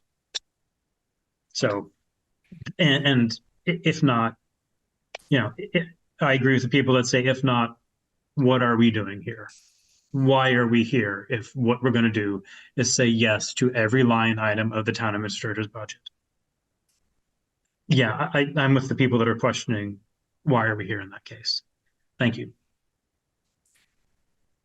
Thank you, Jay. I see Amy Dexter's hand up, sort of giving her front line privileges tonight. Amy Dexter. Just to be clear, the word cushion never came out of my mouth. And in the event that you cut these budgets, you better consider increasing the reserve fund. Thank you. Thank you. Back to the lineup. It's Tim, Ron, Allison, Tom, then Steve. Tim. Thank you. I'm against doing this. There's other departments that have needs also. I'm not saying that we don't need teachers or someone to help kids read, but we also have a fire truck that's been understaffed for the past 7 years. We don't meet the NFPA standards on it. I don't see anyone willing to move money around in the budget to make the town safer. And that affects everyone on this and everyone in the town. And you also have the schools where they point blank asked about residency, and they kind of said, oh yeah, we have an issue. We're dealing with it. But it's like lip service. There's no proof that they're doing anything. There's no proof that they don't have out of district kids. And I just find it amazing that all of a sudden these 3 or 4 needs came up last minute more than anything else. You got DPW that needs trucks. Fire department needs firefighters. Police have equipment issues. I understand kids are very important to the town, but when it comes to budget, you got to look at everything equally, because if we lose one part of one department, it affects everyone in every department. And I'm just not for stealing money or moving it around for one-time funds, and now all of a sudden the school's budget goes up with these new jobs that we don't have funding for. What do we do next year? They say, oh, we'll just roll into a budget. They're the only department that goes up like 8.5%, 9% every year. Talk about a rubber stamp. They need to be reeled in. They need to prove that the students in the school system are students from the town and or homeless kids. That's it. That's all I have to say. Thank you. Thank you, Tim. Ron? Hi, can you guys hear me okay? Okay, thanks. First, hey, Jay, I think you made a great presentation, so thank you for all that work. I imagine it's a lot of time that you put into it, very thoughtful, and I think you anticipate a lot of questions. But I do have a question. You said that the options are either to go with the school committee's recommendation to allow them to take money out of the capital improvement fund, and then also to find additional funds from other areas, or we do nothing, right? Or those are two options that you laid out? I mean, that's how I phrased it. If there are other options, I'm open to them. Yeah, so I wonder if another option would be to let the school committee do what they want with the capital improvement funds and not reallocate the 100,000. I agree with a lot of the comments that folks have made. I agree with experts having the best opinion when they do their jobs. And I think we should support them unless we think they do something wrong. And I haven't seen any evidence that anyone's doing anything wrong. I think we all have opinions, and I think we'd all like to be in charge. I just think that's not the way things work, right? We have our role, and I haven't seen anything that would suggest that anyone's done anything that that you have an oversight issue with. But I do think that school, in that vein, I think the school should be allowed flexibility to determine where that money comes from within their budget. And in this case, I would say, the exceptions, it should be an exception. I think the school could do that. I would be okay with that. But I don't think we need to go with that extra step to reallocate money that the town administrator and Amy said are already required. So that's just my opinion. I think there are more than two options. But thank you, Jay. I mean, should I respond? Okay. Yes. Yeah. I mean, yeah, what you're saying is certainly an option. We can certainly do the one thing with the capital budget and not the other things with the other budgets. I was trying to get all the pieces to fit together, and that's the only way I could get all the pieces to fit together. All of you were on subcommittees too. Maybe some of you found other savings that we haven't talked about.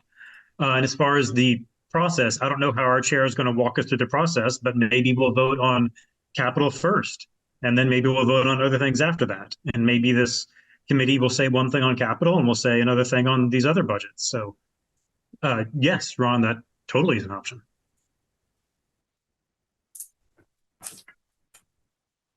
Thank you. Allison.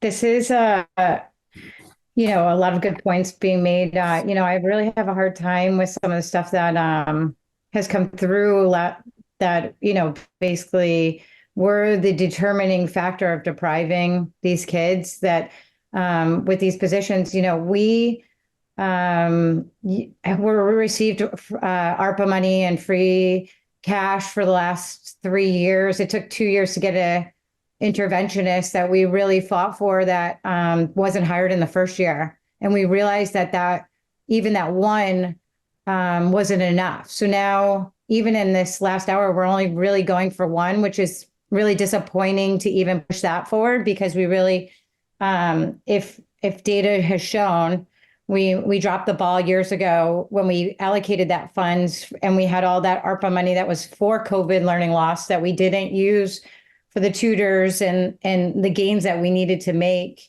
And, really putting in the hands of the emails that were sent of depriving these students and the aggressive comments made to us, and saying that the lack of budgeting over the last few years is putting us in a $5 million deficit going in. And as anybody who's done the research on the last override, it was a 3.1 million.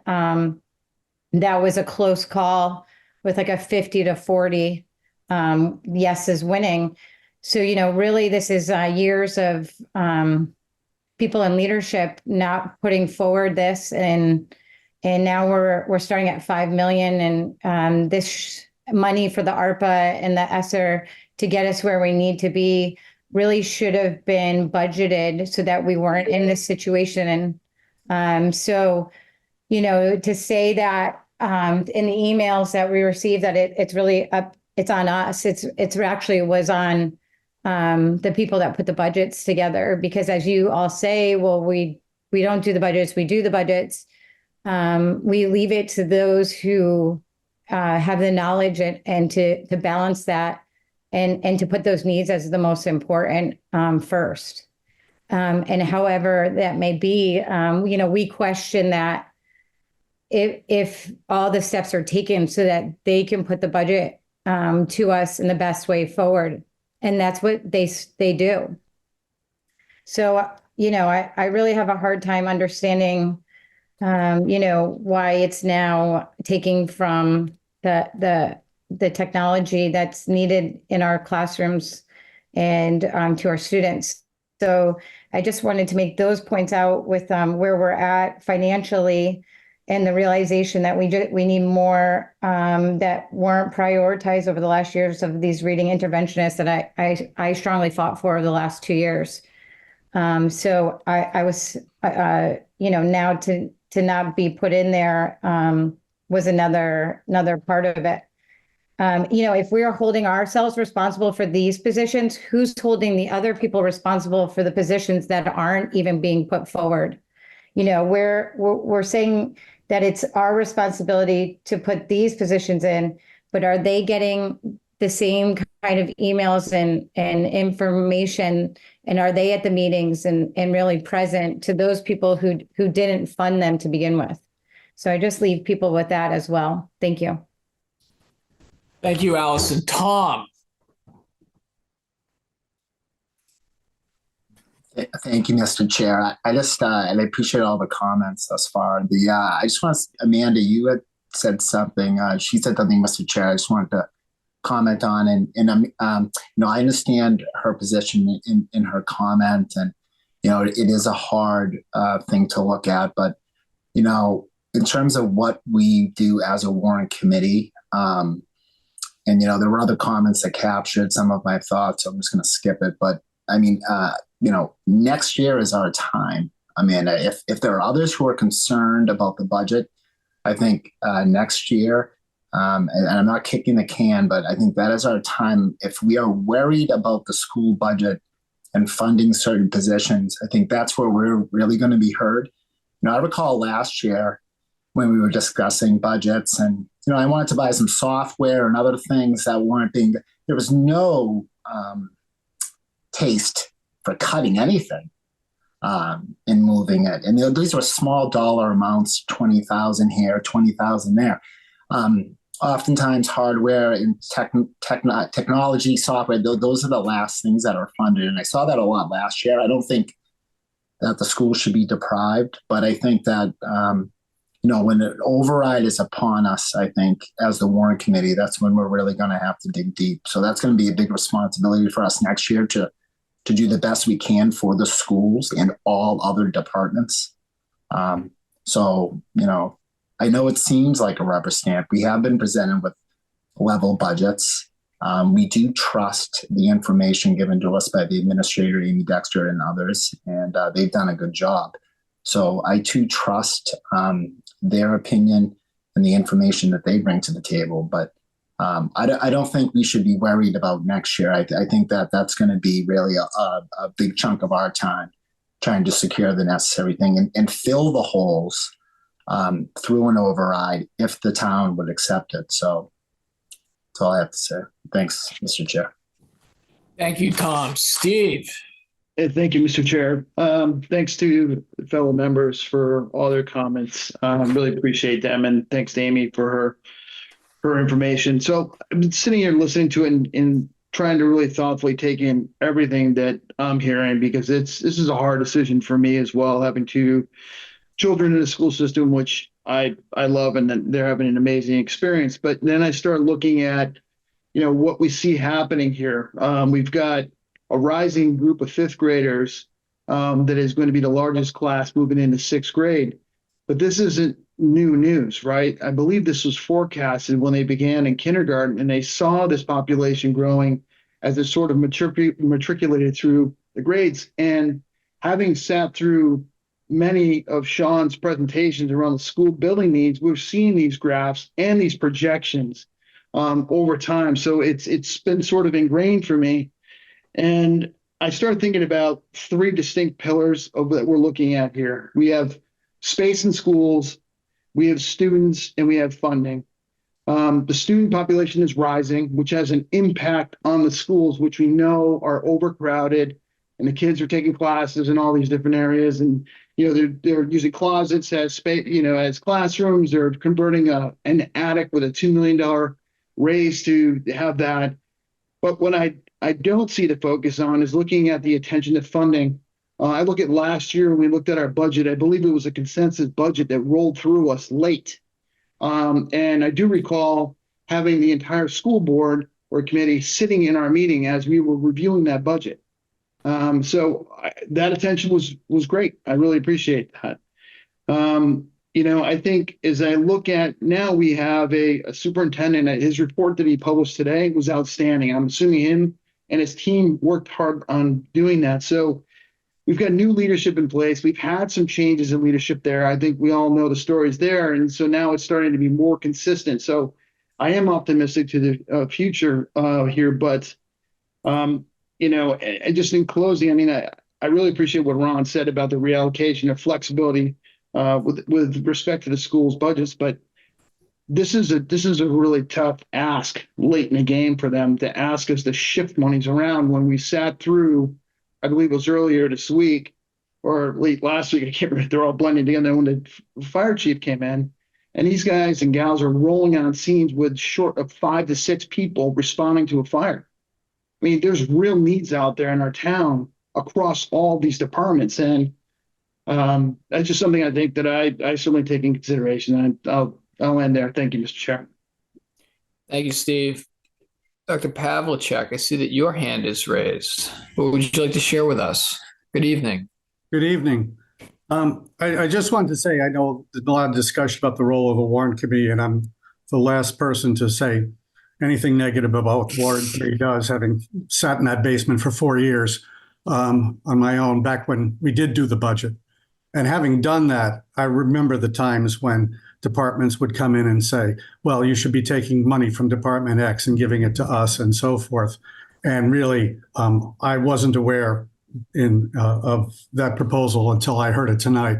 And I'm the last person to stand up and say, you should be taking money from a different department and giving it to the schools. I just, having gone that road before, not my preference. And I defer to Amy on matters of the town budget. They have worked hard to get us to the point where we had a balanced budget for level service. And I know, firsthand what they had to go through to scrub numbers in terms of departments and revenue and working with us to get to the point where we had a balanced budget. So I defer to that. As we come into this, the only thing I'll say is, the point was made earlier, and I think it's a good one. The technology for years, particularly the Chromebooks, has lived in the capital budget. And realistically, as was pointed out, it doesn't belong in the capital budget. They don't, they were put there historically because there wasn't money in the to put in the regular budget. It got funded with free cash in the capital budget, and it has sort of stayed there over the years. Frankly, in terms of the priorities here, looking ahead to the need for an override next year, as everyone stated, if that technology was in the operating budget, we wouldn't be here tonight because we would reallocate it and try to get those positions in, knowing that we had to have an override for next year. We looked at the numbers when it was suggested. We do replace 20% of our equipment every year. We are at a little over that now. We felt we could do for 1 year. We could reprioritize and get some of these positions into place in place for an override next year. And so, we looked at that. And as I say, years ago, had we managed to roll this into the operating budget, we wouldn't be here talking about it tonight. because we do have a bottom line budget, it was suggested you put all the positions on the wall and so forth. The school department does that. We do it internally. As you well know, the Mass General laws require just a bottom line budget for school departments across the state. And we're all constantly looking at what are the changes in the departments, who are people leaving, what are we doing, when can we reposition, and so forth. So I just wanted to say that that's where we are. And as the positions, this sort of proposal came up just shortly ago. The positions we've been talking about since the fall, but we were asked to try to look at something creative here. We did in consultation with others. And as I say, that's where we are right now. So thank you. But may I ask a follow-up question, Glenn? I've sat in 2 years of the budget, and we've talked about technology being underfunded, and some of the other members can attest to this, about students fixing Chromebooks. And as we saw in Burrow's priority report today, kids are going without Chromebooks. So I'm just curious why we would have cut technology, which is in the forefront of the schools and is on it. And as many have spoken, is much needed and at a higher level. I don't know if this is just for Chromebooks, but you can attest to the fact that that's basically what you have said the last 2 years. So I'm just confused. Well, first off, students are not, if I may, Mr. Chair. Yes, thank you.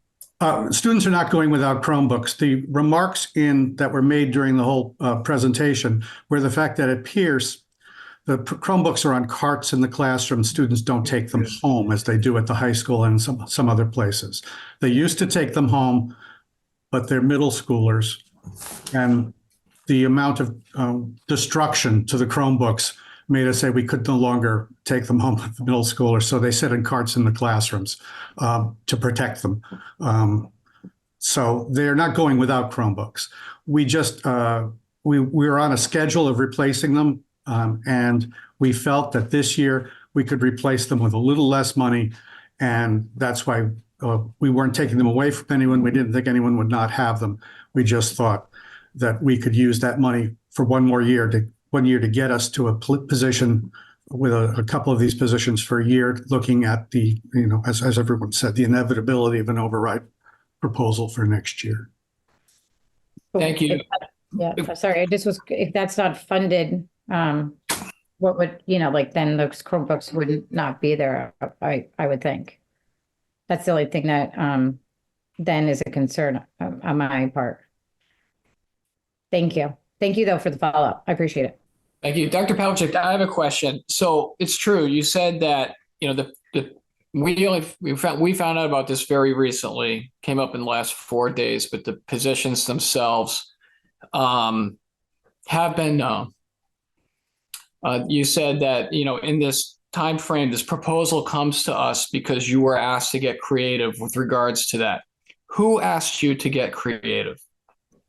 My understanding, a couple members of the school committee brought it forward, having had discussions with other people in the town. I'm not sure exactly whom, but they came and said there seemed to be some interest in doing this. Could you look at your capital request for what was funded, which pieces were funded, which weren't, and could some of it be reallocated for 1 year to get some of these positions? So that's what we did in Central. Thank you. I see Chair Carroll has her hand up. Chair Carroll, would you like to help us out? Good evening. Thank you all. And I just wanted to add a little bit to Dr. Pavlicek's explanation. Thank you for the conversation tonight, for the conversation last night. I do think it's important to, with this evening and the decisions you have before you, which obviously have really serious and important implications for all of our schools, to kind of make sure we all understand the context of how we got to this place. And it is important, of course, that, these priority needs-based positions were first included in a budget presentation in November. So these positions, the ask for these positions is not new. That I hope that is clearly understood by everybody. What is new in terms of the identification of the 4 positions, that actually came out of our conversation with you all at Warrant Committee on March 13th, when you asked for our ability to more sort of clearly identify within the needs-based budget what would be the top priorities if, as we already all understood, we would not be receiving the needs-based budget from the town in the context of level service. So, this budget, these needs have been discussed over counting several Warrant Committee, subcommittee, school group meetings, and as well as our own finance subcommittee meetings and full school committee meetings. I want to make sure that we just keep in mind, this is a hard problem that we have, and hard problems do require hard solutions. So nobody thinks that we should be able to just easily come up with a way to fix this challenge that we have. I wanted to appreciate the part of your presentation, Jay, where you reminded us, which in my opinion, we can't be reminded of too often, which is really the bigger picture where we as a town sit relative to our peer communities in terms of our per pupil funding. And, as you pointed out, we're 3rd to last out of those 35 identified peer communities. We're also 3rd to last out of the top 10% of MCAS scoring communities in Massachusetts. We're right around the 28th percentile statewide at this point in time. So it's because of that context that we're even in this position of requesting to be allowed to sacrifice much needed Chromebooks for even much more needed positions. So I just want to make sure we keep that in mind, that it's not the Chromebooks aren't necessary. They are necessary. These positions, these top 4 positions of all the needs-based positions are that much more necessary.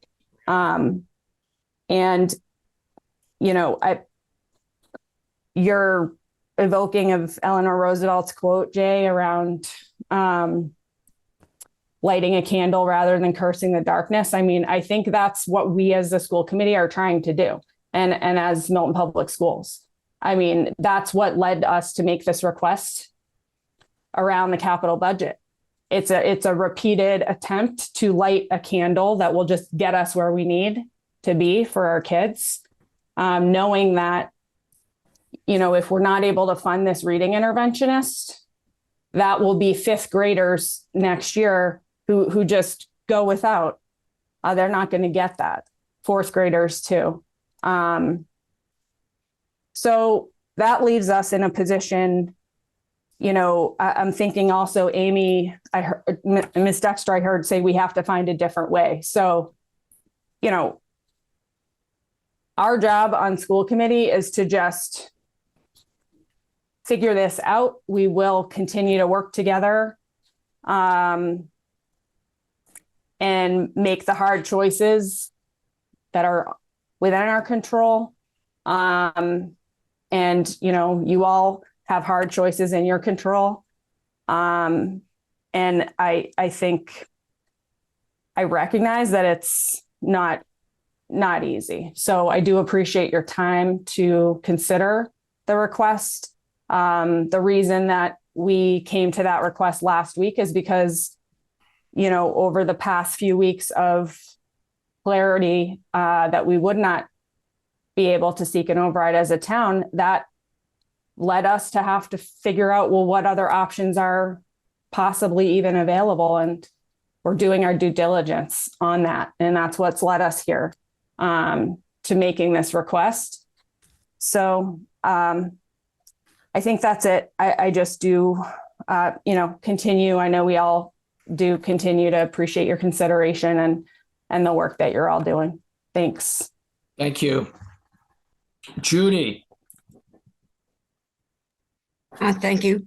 May I address Dr. Pavlik? you mentioned in talking to us that when the school people got together, you didn't know who they got together with in town. And yet in an email today from a member of your committee, it indicated that they did indeed brainstorm with the select board about this this creative idea to move money from Chromebooks to salaries. So it was in conjunction with the select board. It would have been interesting if I don't want to say we, particularly the Warrant Committee, for sure. But if we, other parts of the town, perhaps, could have been involved in that, because it's my understanding, and please help me, committee members, the select board really has no role in producing a budget. Help me, everyone. Well, Judy, I think technically what happens is at the direction of the select board, the town administrator creates a budget. He goes to the department heads, they submit budgets. There's a process. The town administrator creates a proposed balanced budget to the select board for their consideration. They then make a determination whether to approve that or not. They have two options.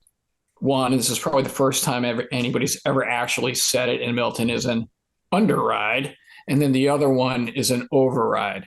So where we're at right now in the process is we were looking at it. The select board has sent to us, the warrant committee, for our consideration, a balanced budget. Okay. Okay. So we have, at the moment, a balanced budget presented to us by the town administrator. Get it all in paper. Now we're charged to look it over and agree that, yeah, okay, it's a good job. Could be better if we had more money. We don't. And with what we have, you know, there are some wants that aren't being addressed for many departments. Wants and needs. They've made adjustments to, we can live with this, we can do without until such time you find money. So I guess this goes to the question, should the school committee and the select board be the ones to decide how to shuffle the money?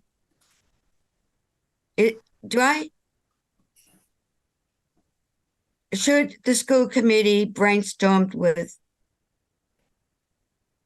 perhaps the town administrator or Amy Dexter? I think we're kind of at the end of the road of all that, Judy, from what I can see. What's done is done anyway. You're right. Look, I did see Chair Carroll made an impassioned plea to the select board. She went to public speak. Yes, I saw that.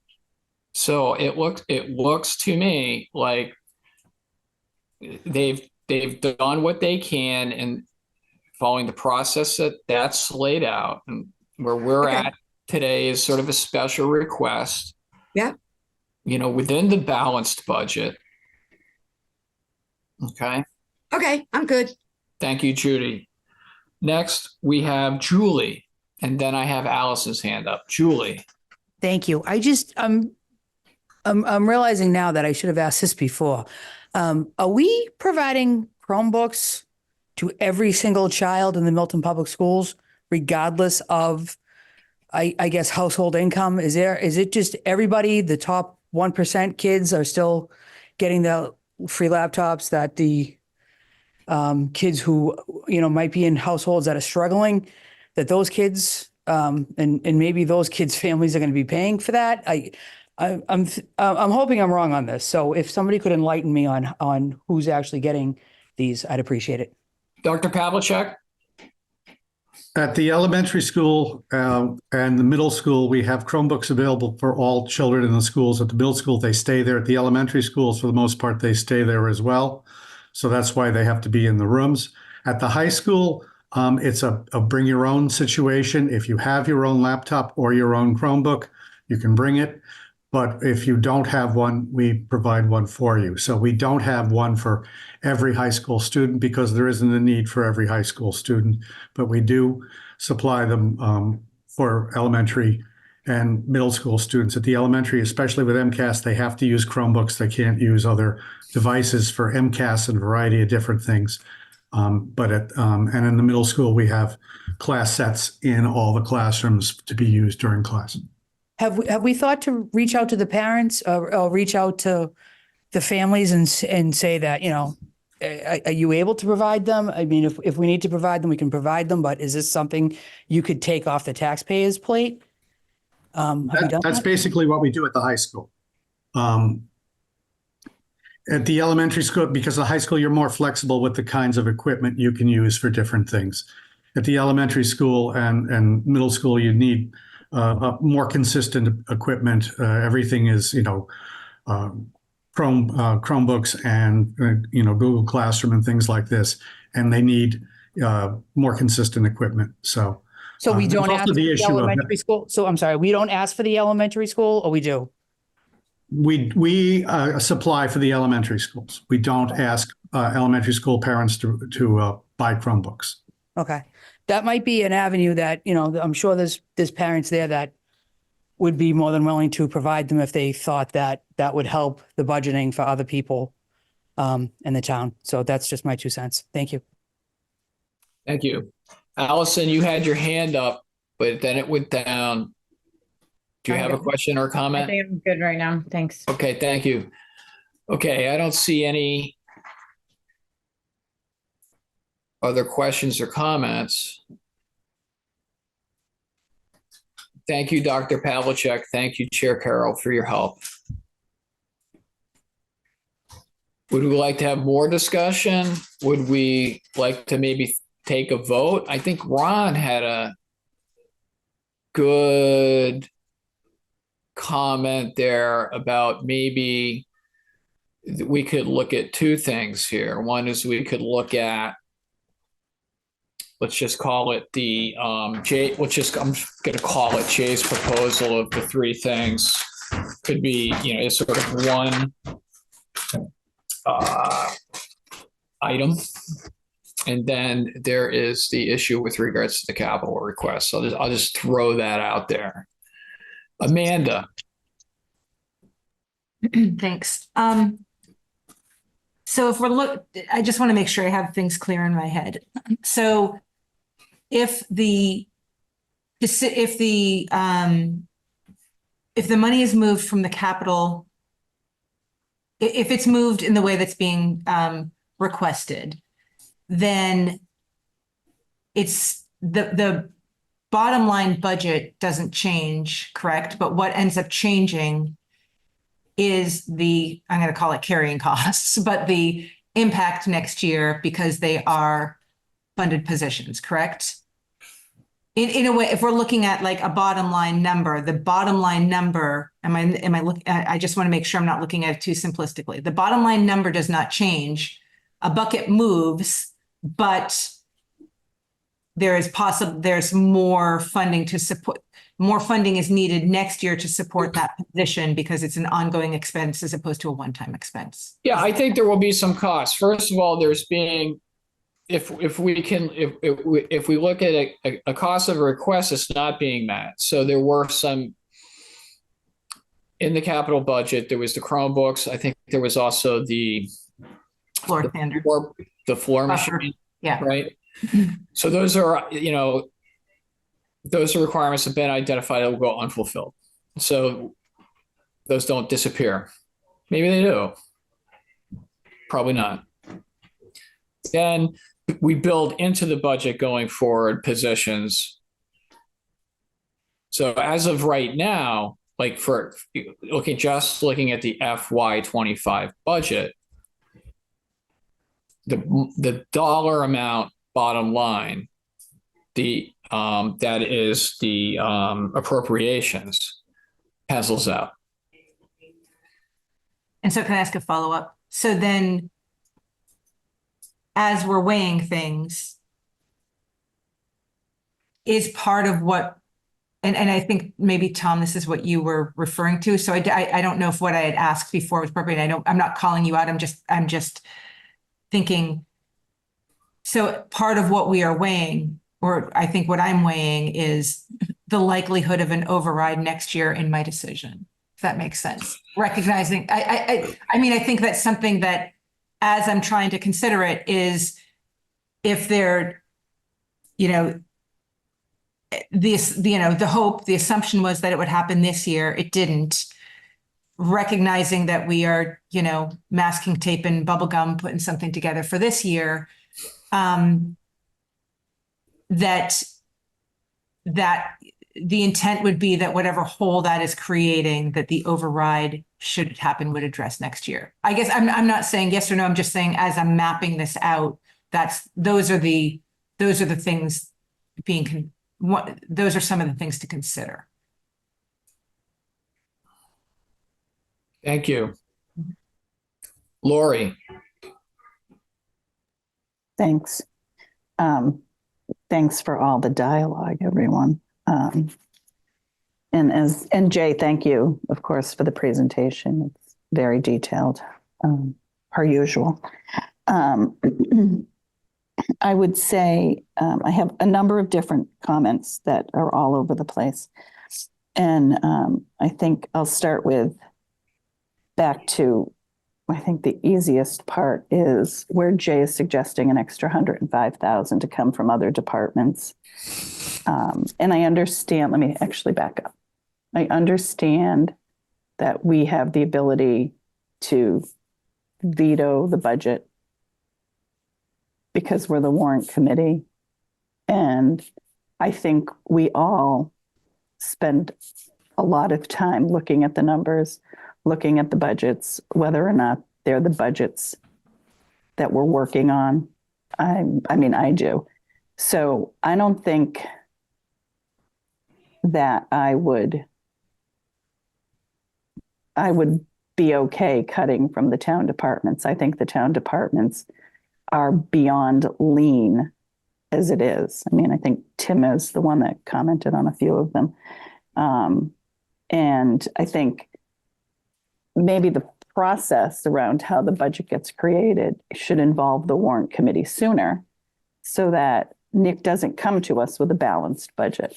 But it's nothing, I mean, it just feels like we're coming at this 3 days, 4 days before the warrant is supposed to go to print. So I think that's very unfortunate. And I mean, this happened last year, but this is even more extreme with the recommendations that have come forward. I think we do have a job by reviewing the budgets, whether it appears to be a rubber stamp. I think it ends up looking like that. I felt like that last year, although, and we tried to make changes last year to the recommendations and they didn't fly. So last year they didn't fly. This year, some folks want them to be changed. But I would think, Jay, that if you were going to look at any departments, you'd look at, more than just the 3 that you did to come up with some money, because maybe there's some other changes that we would be making. And I would want us to be, if we're going to take that approach, we should be taking it more broadly, because maybe the fire department does need something that we haven't put in the budget. And we shouldn't be just focusing on the schools because this came in as a last minute. I'm not sure exactly how it started. And, I went back and watched the school committee meeting, and it just, the presentation that came up in the way that Beverly Ross-Denny presented, like she started her whole comment with, I'd like to make a motion, when she was giving her or her committee report, which just kind of struck me as coming from completely out of the blue. So if there was context before that, or if there was a meeting I missed, that's on me. But I went back and I didn't see any previous meetings because I thought I missed something along the way. So the appearance to me is it came out of the blue. So I guess I don't support taking money from any of the town departments. And I thank Amy for being here because I know that Nick is at the select board, and I would have, again, asked his opinion on it because he is the strong town administrator. He puts together the budget. He knows what he's doing. He's been doing this. Clearly, they put in hours and hours, he and Amy and their staff, to create the budget.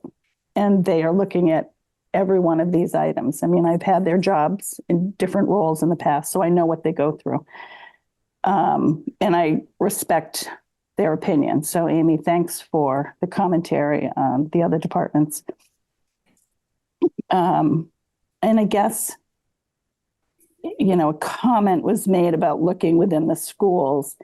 And, I don't know to what extent there's other money that can be maneuvered. I know that, Dr. Pavlicek had mentioned being able to, at the school committee meeting, if we had a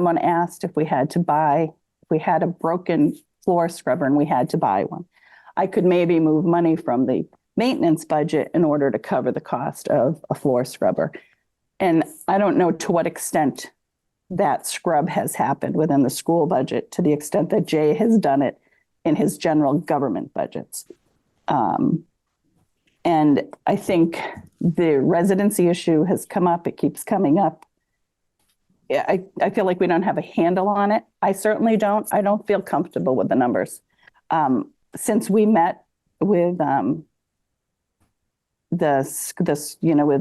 Dr. Burrows and Dr. Pavlicek, Allison and I met with them on the topic of residency. And I have subsequently gone out to folks I know in the schools and have solicited, commentary from them. And I know that folks have kids that are in the high school have said, I know that kids don't live in town. So this is similar to what I found from my kids years later. So I just, without having that fully vetted, and I think somebody suggested an audit. I mean, I'm feeling strongly that I would fund that. But I think there is opportunity within that aspect of the school budget that we should be looking at. And one of the other comments that keeps being made, should we fund these positions? The state law only requires the school committees to receive one number to fund the school. And I think it was asked last night. We don't know if, in fact, if you can't fund it, what happens to the money. But we know that the money will be buried in the operating budget as the new baseline. So that's concerning. The 5-year projection from the town administrator has us at a $20 million deficit in 5 years, level service. And some of the numbers that we were just talking about, with a $5.5 million that were already in the hole from one-time funds being used from ARPA, ESSER, since COVID, we're starting our override in the hole. The school committee had $1.1 million that they didn't get funded from a needs-based budget. The town had $1.8 million. We're looking at $8.5 million to start the override process next year. I mean, I think we have to really take a good hard look at all of that. The one-time funds being baked into the budget as operating and recurring is really frustrating to me. It really is unfortunate. I think it's just not fiscally responsible. Again, I also had an issue with the fact that we weren't putting more money in stabilization. And I think Amy said that in response to I don't know, in response to the J presentation, that if we weren't going to put the money where we had budgeted the money, we would want to, and we went with, taking money out of the departments, we would want to move money into a reserve fund in case these things actually are required. So again, we need to be fiscally responsible. I am concerned about Brookline with a $2.5 million school deficit. I'm concerned about Braintree with an $8.5 million school deficit, that they're talking about cuts, and what is going to happen to Milton next year? It is really very concerning to me. I think the town administrator has put together a budget. I support it. I'm not at all in support of any of the changes that were being proposed here. Thanks. Thank you, Lori.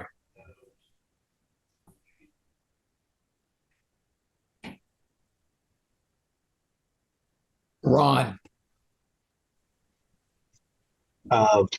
If no one else has any other comments, I'd like to make a motion. What motion would you like to make? I'd like to make a motion to support the school's proposal to take, I think, $300 or some odd $1,000 from the capital budget and let them reallocate it towards as many positions as they can fill. Okay. I don't know if that makes sense or not, but. So it sounds like your motion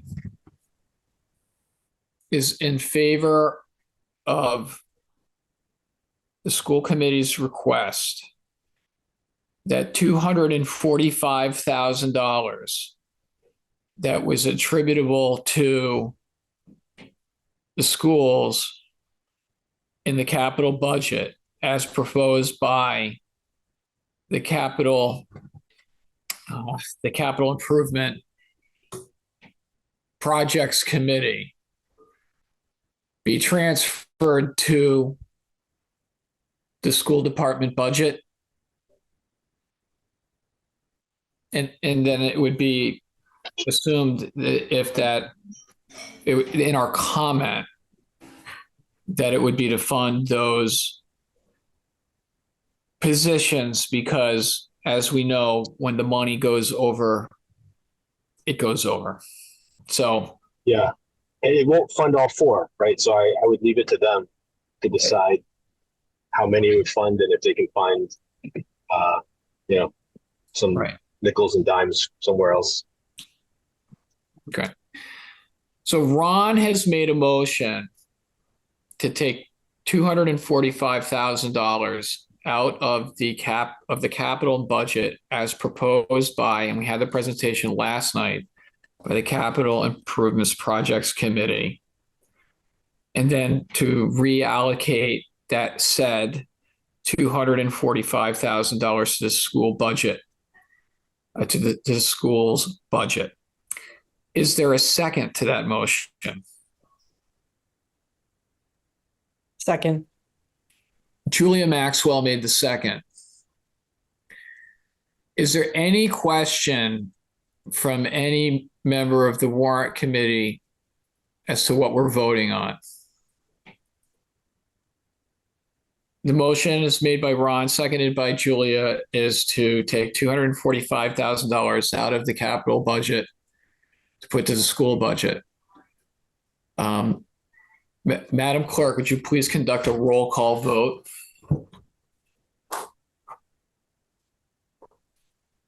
Tom. Hold on just a second, please. Lori, your hand is up. Thank you. I just want to confirm. So a yes vote is to move capital to operating. Yes. Precedent-setting move. Okay, thank you. This is how we roll on the warrant committee. Madam Clerk, would you please take a roll call vote? Tom. No. Lori. No. Jay. Yes. Allison. No. Julie. No. Kristen. I will recuse myself. Tim. No. Julia. Yes. JJ, No. Steve, Yes. Amanda, Yes. Ron, Yes. Judy,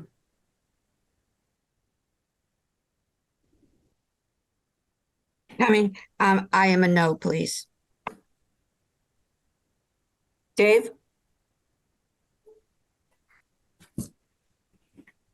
Madam Clerk, by my count, the vote is 5 to the yes and 7 to the no. Do you concur? yep, and a recusal for Kristen. And a recusal by Kristen, it being my practice only to vote in the case of a tie, this not being a tie. I abstain, The motion does not carry. and the motion does not carry. Thank you. You're welcome. Thank you, Dr. Pavlicek. Thank you, Chair Carroll, and thank you, Amy Dexter, for your help tonight.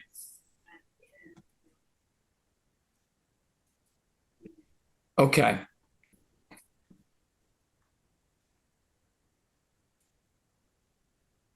I'm going to ask Jay, with regards to your well-considered, well-documented, well-presented idea,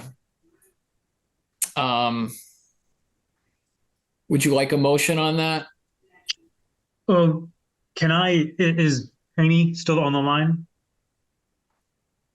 Or maybe this is getting too far off. I'm going to say no, I would not. Okay, thank you, Jay.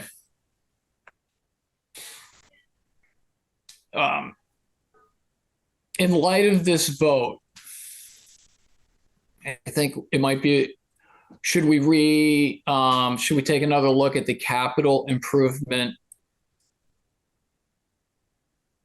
budget, the capital budget as proposed by the Capital Improvement Projects Committee? That was Article 4. 4, please.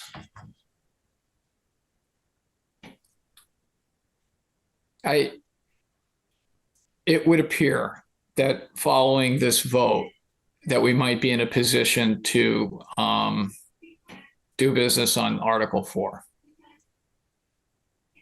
which was presented last night by the town administrator, Nick Milano, and by select board member, former chief of police, Richard Wells.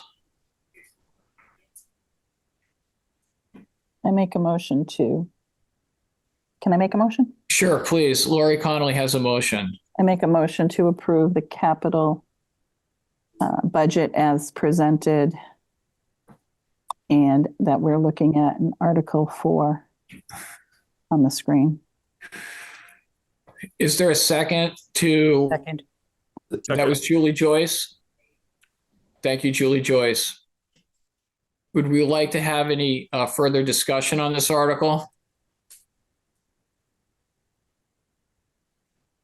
Hearing no requests for further discussion on this Article 4, the motion being to approve the article as proposed and displayed on the screen. Madam Clerk, would you please conduct a roll call vote? Sure.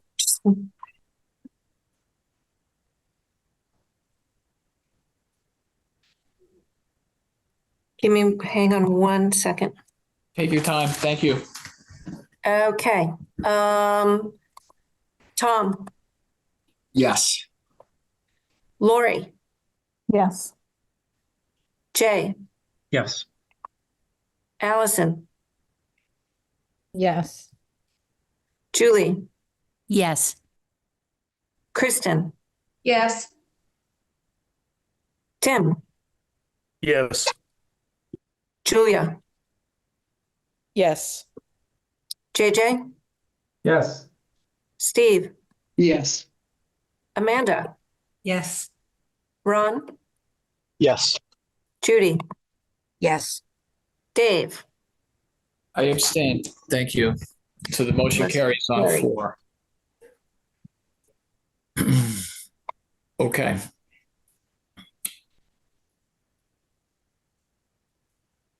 Why don't we go to the school budget, which is Article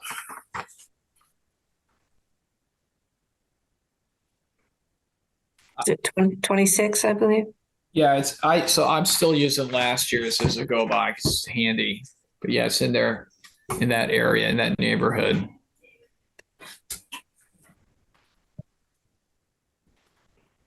Allison, you have your hand up.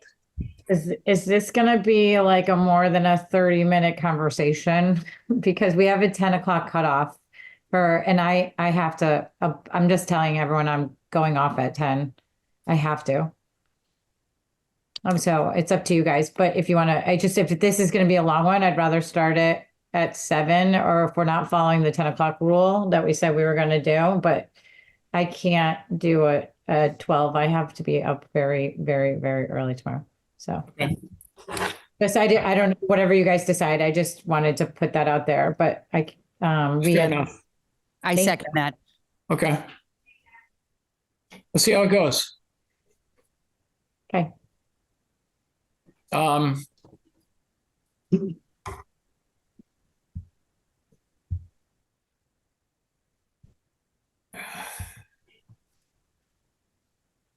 What are our thoughts on the budget, on the school budget?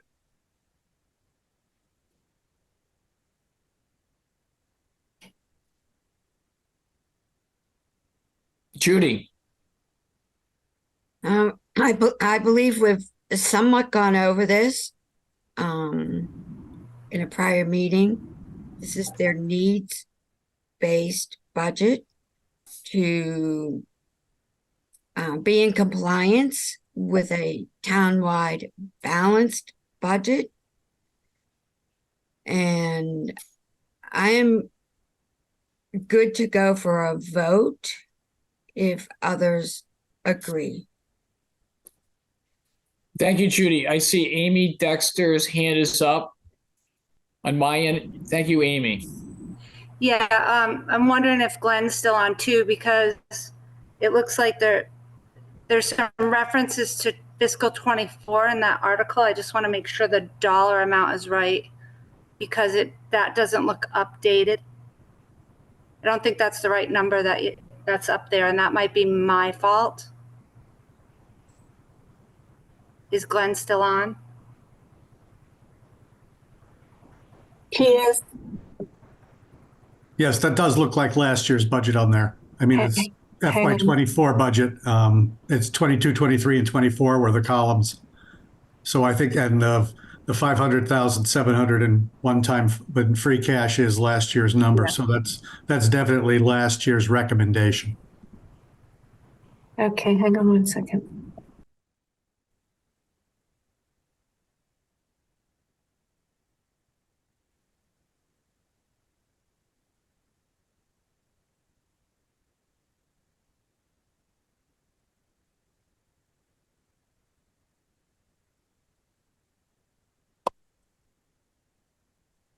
While we're getting that, Lori Conley, you have your hand up? Yes, I think Judy referenced this as their needs-based budget. But I think we went in with level service budget that I just wanted to clarify, and Dr. Pavlicek, you could. Thank you, Lori. I think we were all up too late last night, and it's a carryover. I'm with you.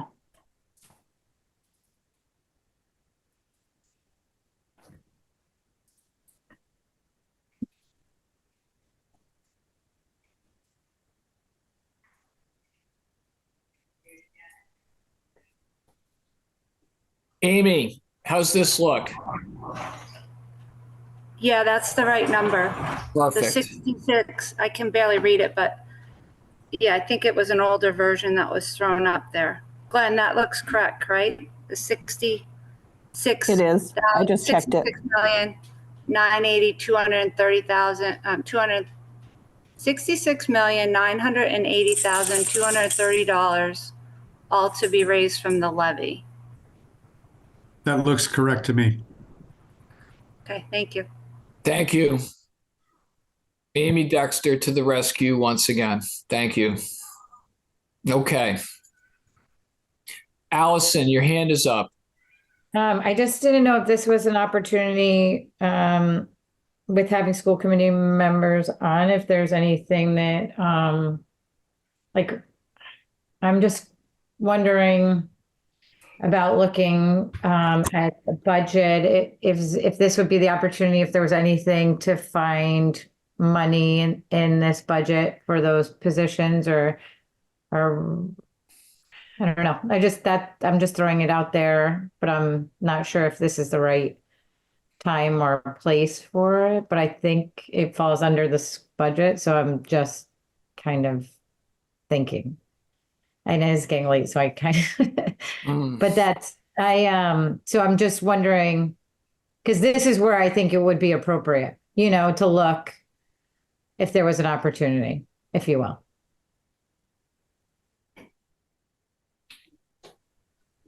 So it sounds to me like what you're saying is that you're interested in going into the budget to look to see if they can fund positions differently with the money that they're being, that we're suggesting that they be allocated.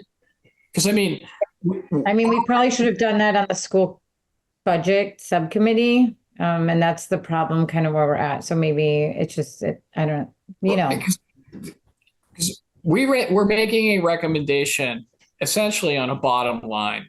Okay. On and I want to make sure I get this right. The $66,980,230 number. Is that the budget proposal as written in Article 26, the appropriation for schools asks whether the town should appropriate as follows, and the bottom line is $66,980,230 to do with, as the schools proposes in their budget. We've had the discussion, though it is a bucket of money, and sort of at the end of the day, it's up to them to disperse. Dr. Pavlicek. Yeah, I forgot about that. Sorry.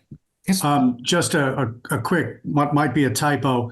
You have 66,982.30, but in the next line where you're appropriating, it says 66,983.20. So I think that's a transposition in the line there. Okay. Thank you for that. I believe 230 is the correct number, not 320. Okay. Thank you. Thank you for pointing that out. There are, from time to time in the warrant, as we can all see, there's a lot of writing in there, and there's a lot of transposing, and sometimes errors are made. Sometimes they're important and we have to revote. Sometimes they're Scrivener's errors that are clearly typographical.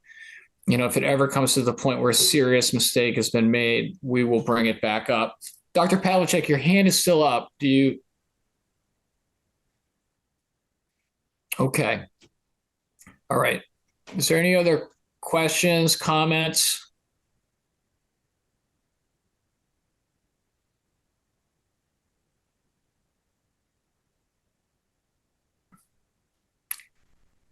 I don't see any hands.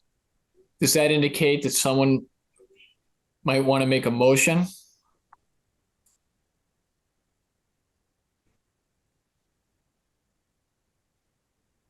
Bueller?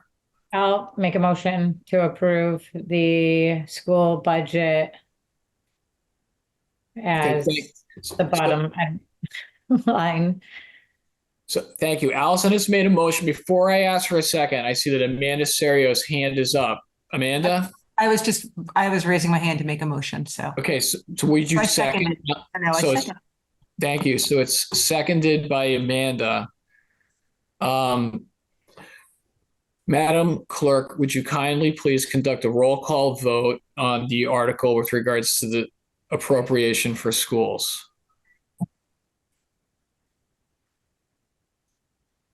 Yes. Tom, Yes. Lori, Yes. Jay, Yes.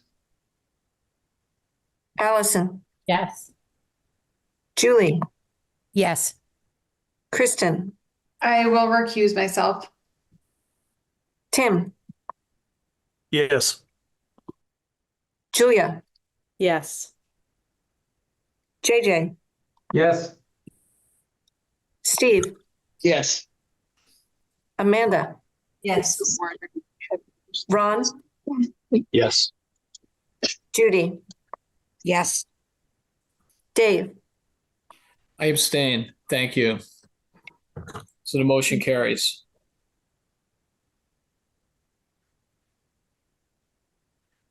Do we feel that we've done enough tonight?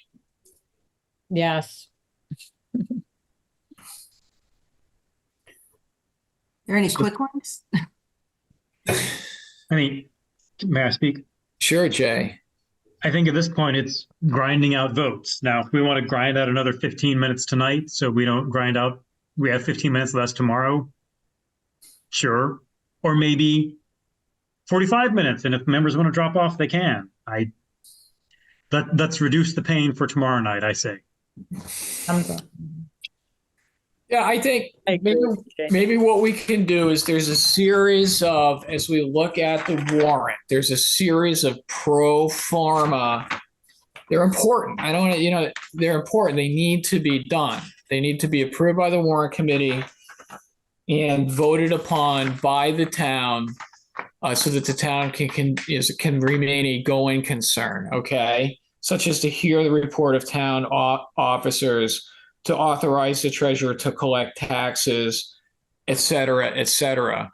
As long as so these are the type of things that every year we vote upon, they pass unanimously. If people wanted to stay on for another 15 minutes, so we grind some of these out, and then if people drop off as they feel they have to, as long as we maintain a quorum, then we could keep going. I've got nothing better to do. Judy.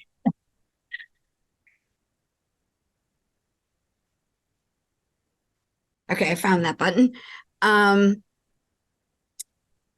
the one hand, on the other, it was a very long night last night, even with that OSHA break. If members need to drop off simply because of time limits that we've agreed upon, should we rethink staying on too long? If we might need tonight as sort of like get to bed early night so we can get through Wednesday and Thursday. I'm not sure. Just throwing it out. I say go for it, but see ya. All right. We could have done 4 articles while we listen to Judy. Okay, so I'm kidding.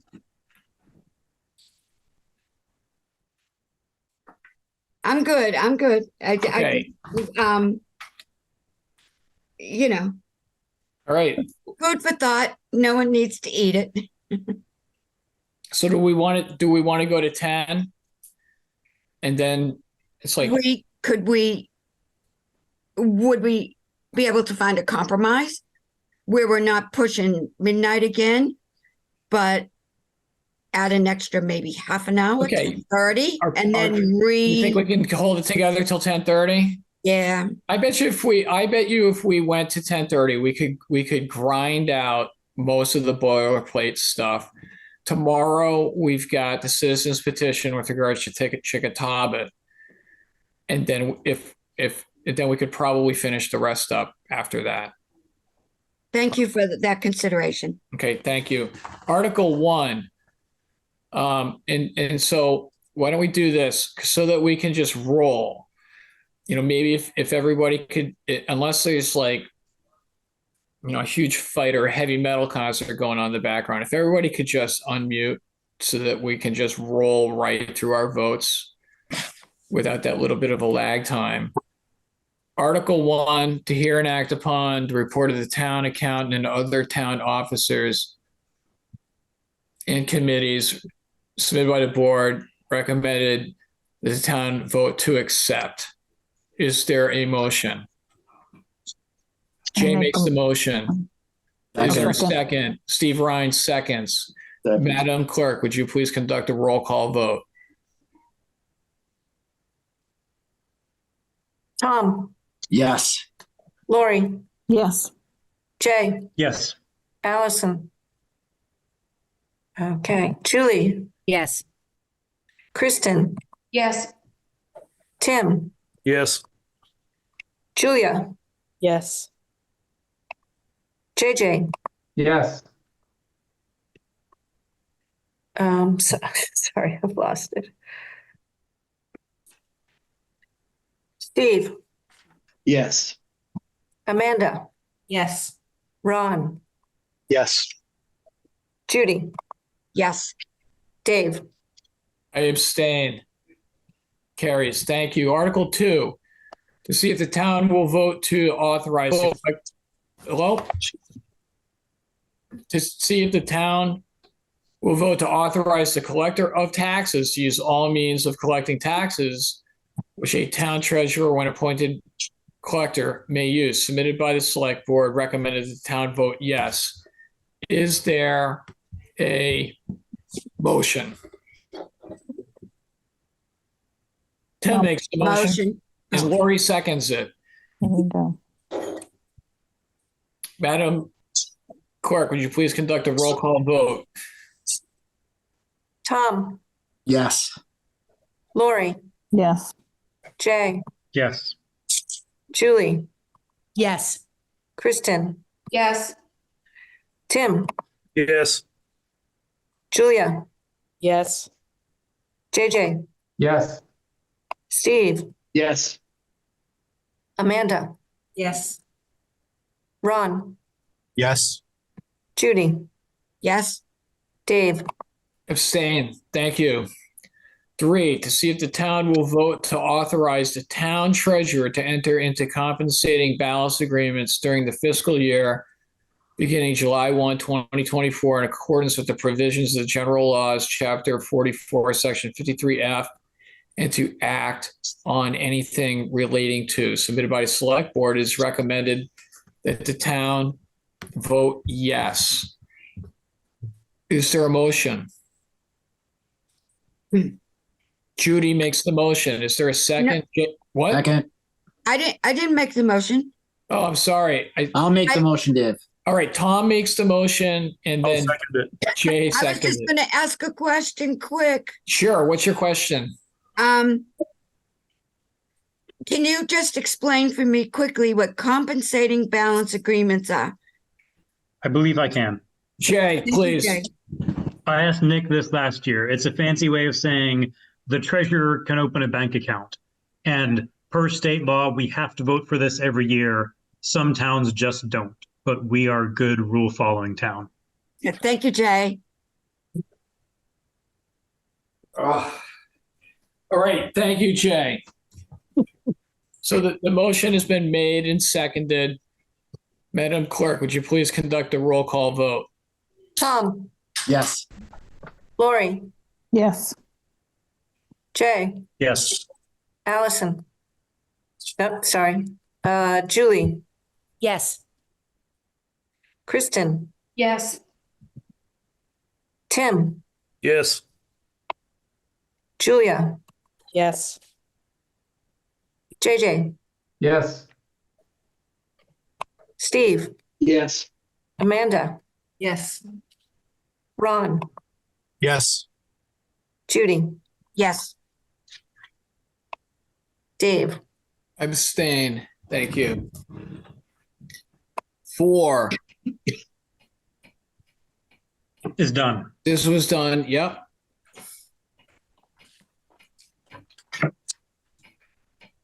Whoops, sorry. There we are.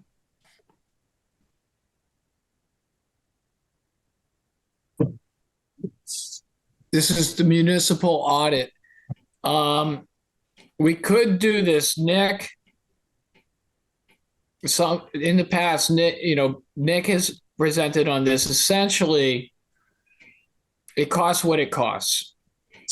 And in some years it goes up and some years it goes down. You see how like the appropriation for FY24 is more? Yeah, may I speak? Jay. Yeah, we've had the same auditor for a long time. They've kept their price fixed for a long time. I'm not sure why 24 is a little different, but they just increased their price a little bit. And the second line, OPEB, retiree medical, I would be happy to speak about that at length. But sorry, that was a joke. We get that every other year. Next year, it'll be there again. It's like I don't know, a flower that pops up seasonally. Yeah. Somebody have any questions about that? Is there a motion? I move. I so move. Jay makes, Tim seconds. Madam Clerk, can you please conduct a roll call vote? Tom, Yes. Lori, Yes. Jay, Yes. Julie, Yes. Kristen, Yes. Tim, Yes. Julia, Yes. JJ, Yes. Steve, Yes. Amanda, Yes. Ron, Yes. Judy. Yes. It carries. Thank you.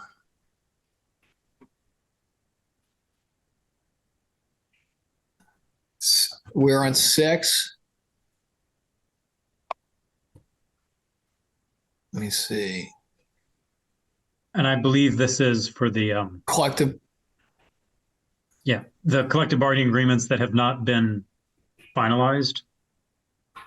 This is putting money aside so that when they are finalized and we have to pay them retroactively for the 2 or 3 years that they would have been getting raises but weren't. If that makes sense, I can elaborate, but. Thank you for that, Jay. I mean, the question is going to be, this is the number that they have plugged in, Amy Dexter and Nick, as the number that they're requesting for their set aside. It's a lot of money.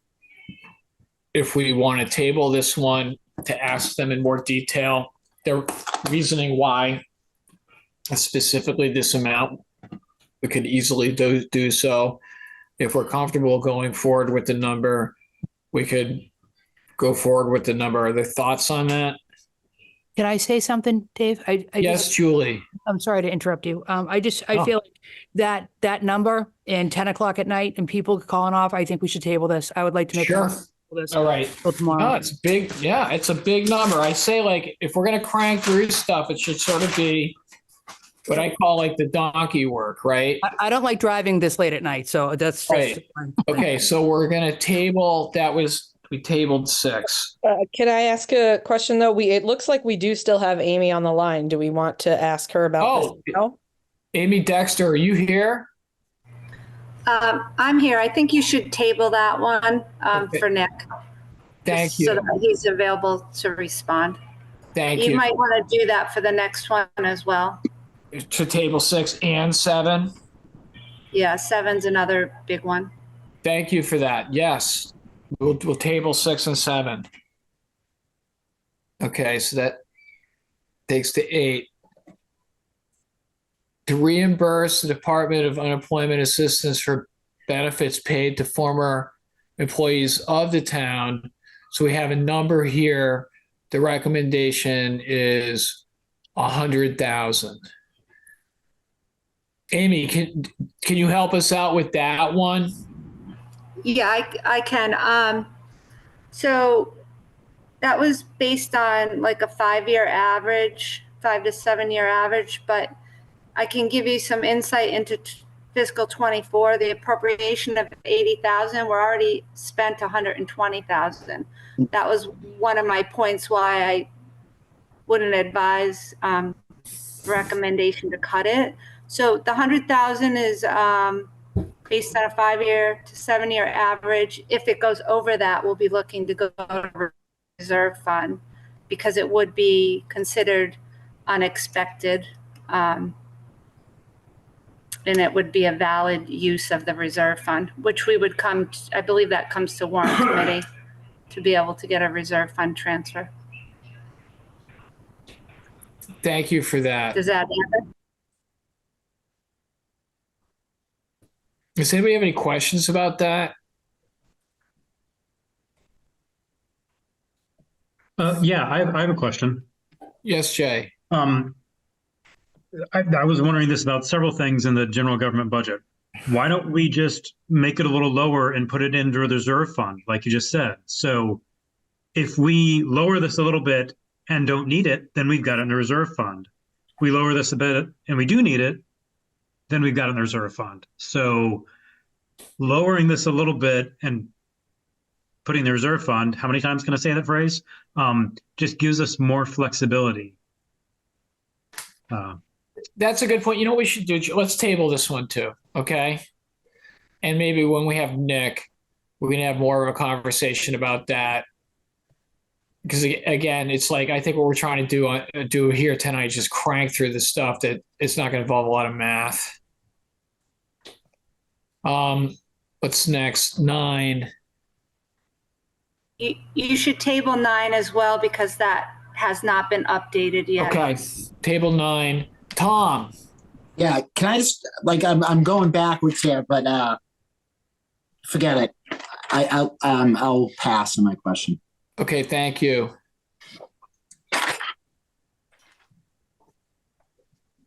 So this is budget.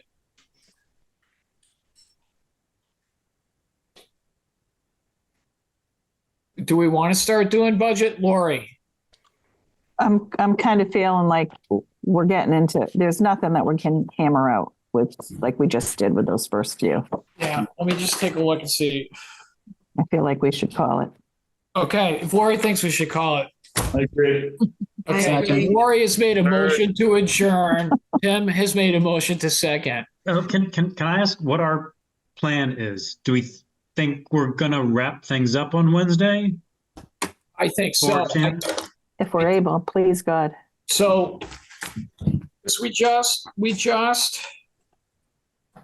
I think what's going to happen is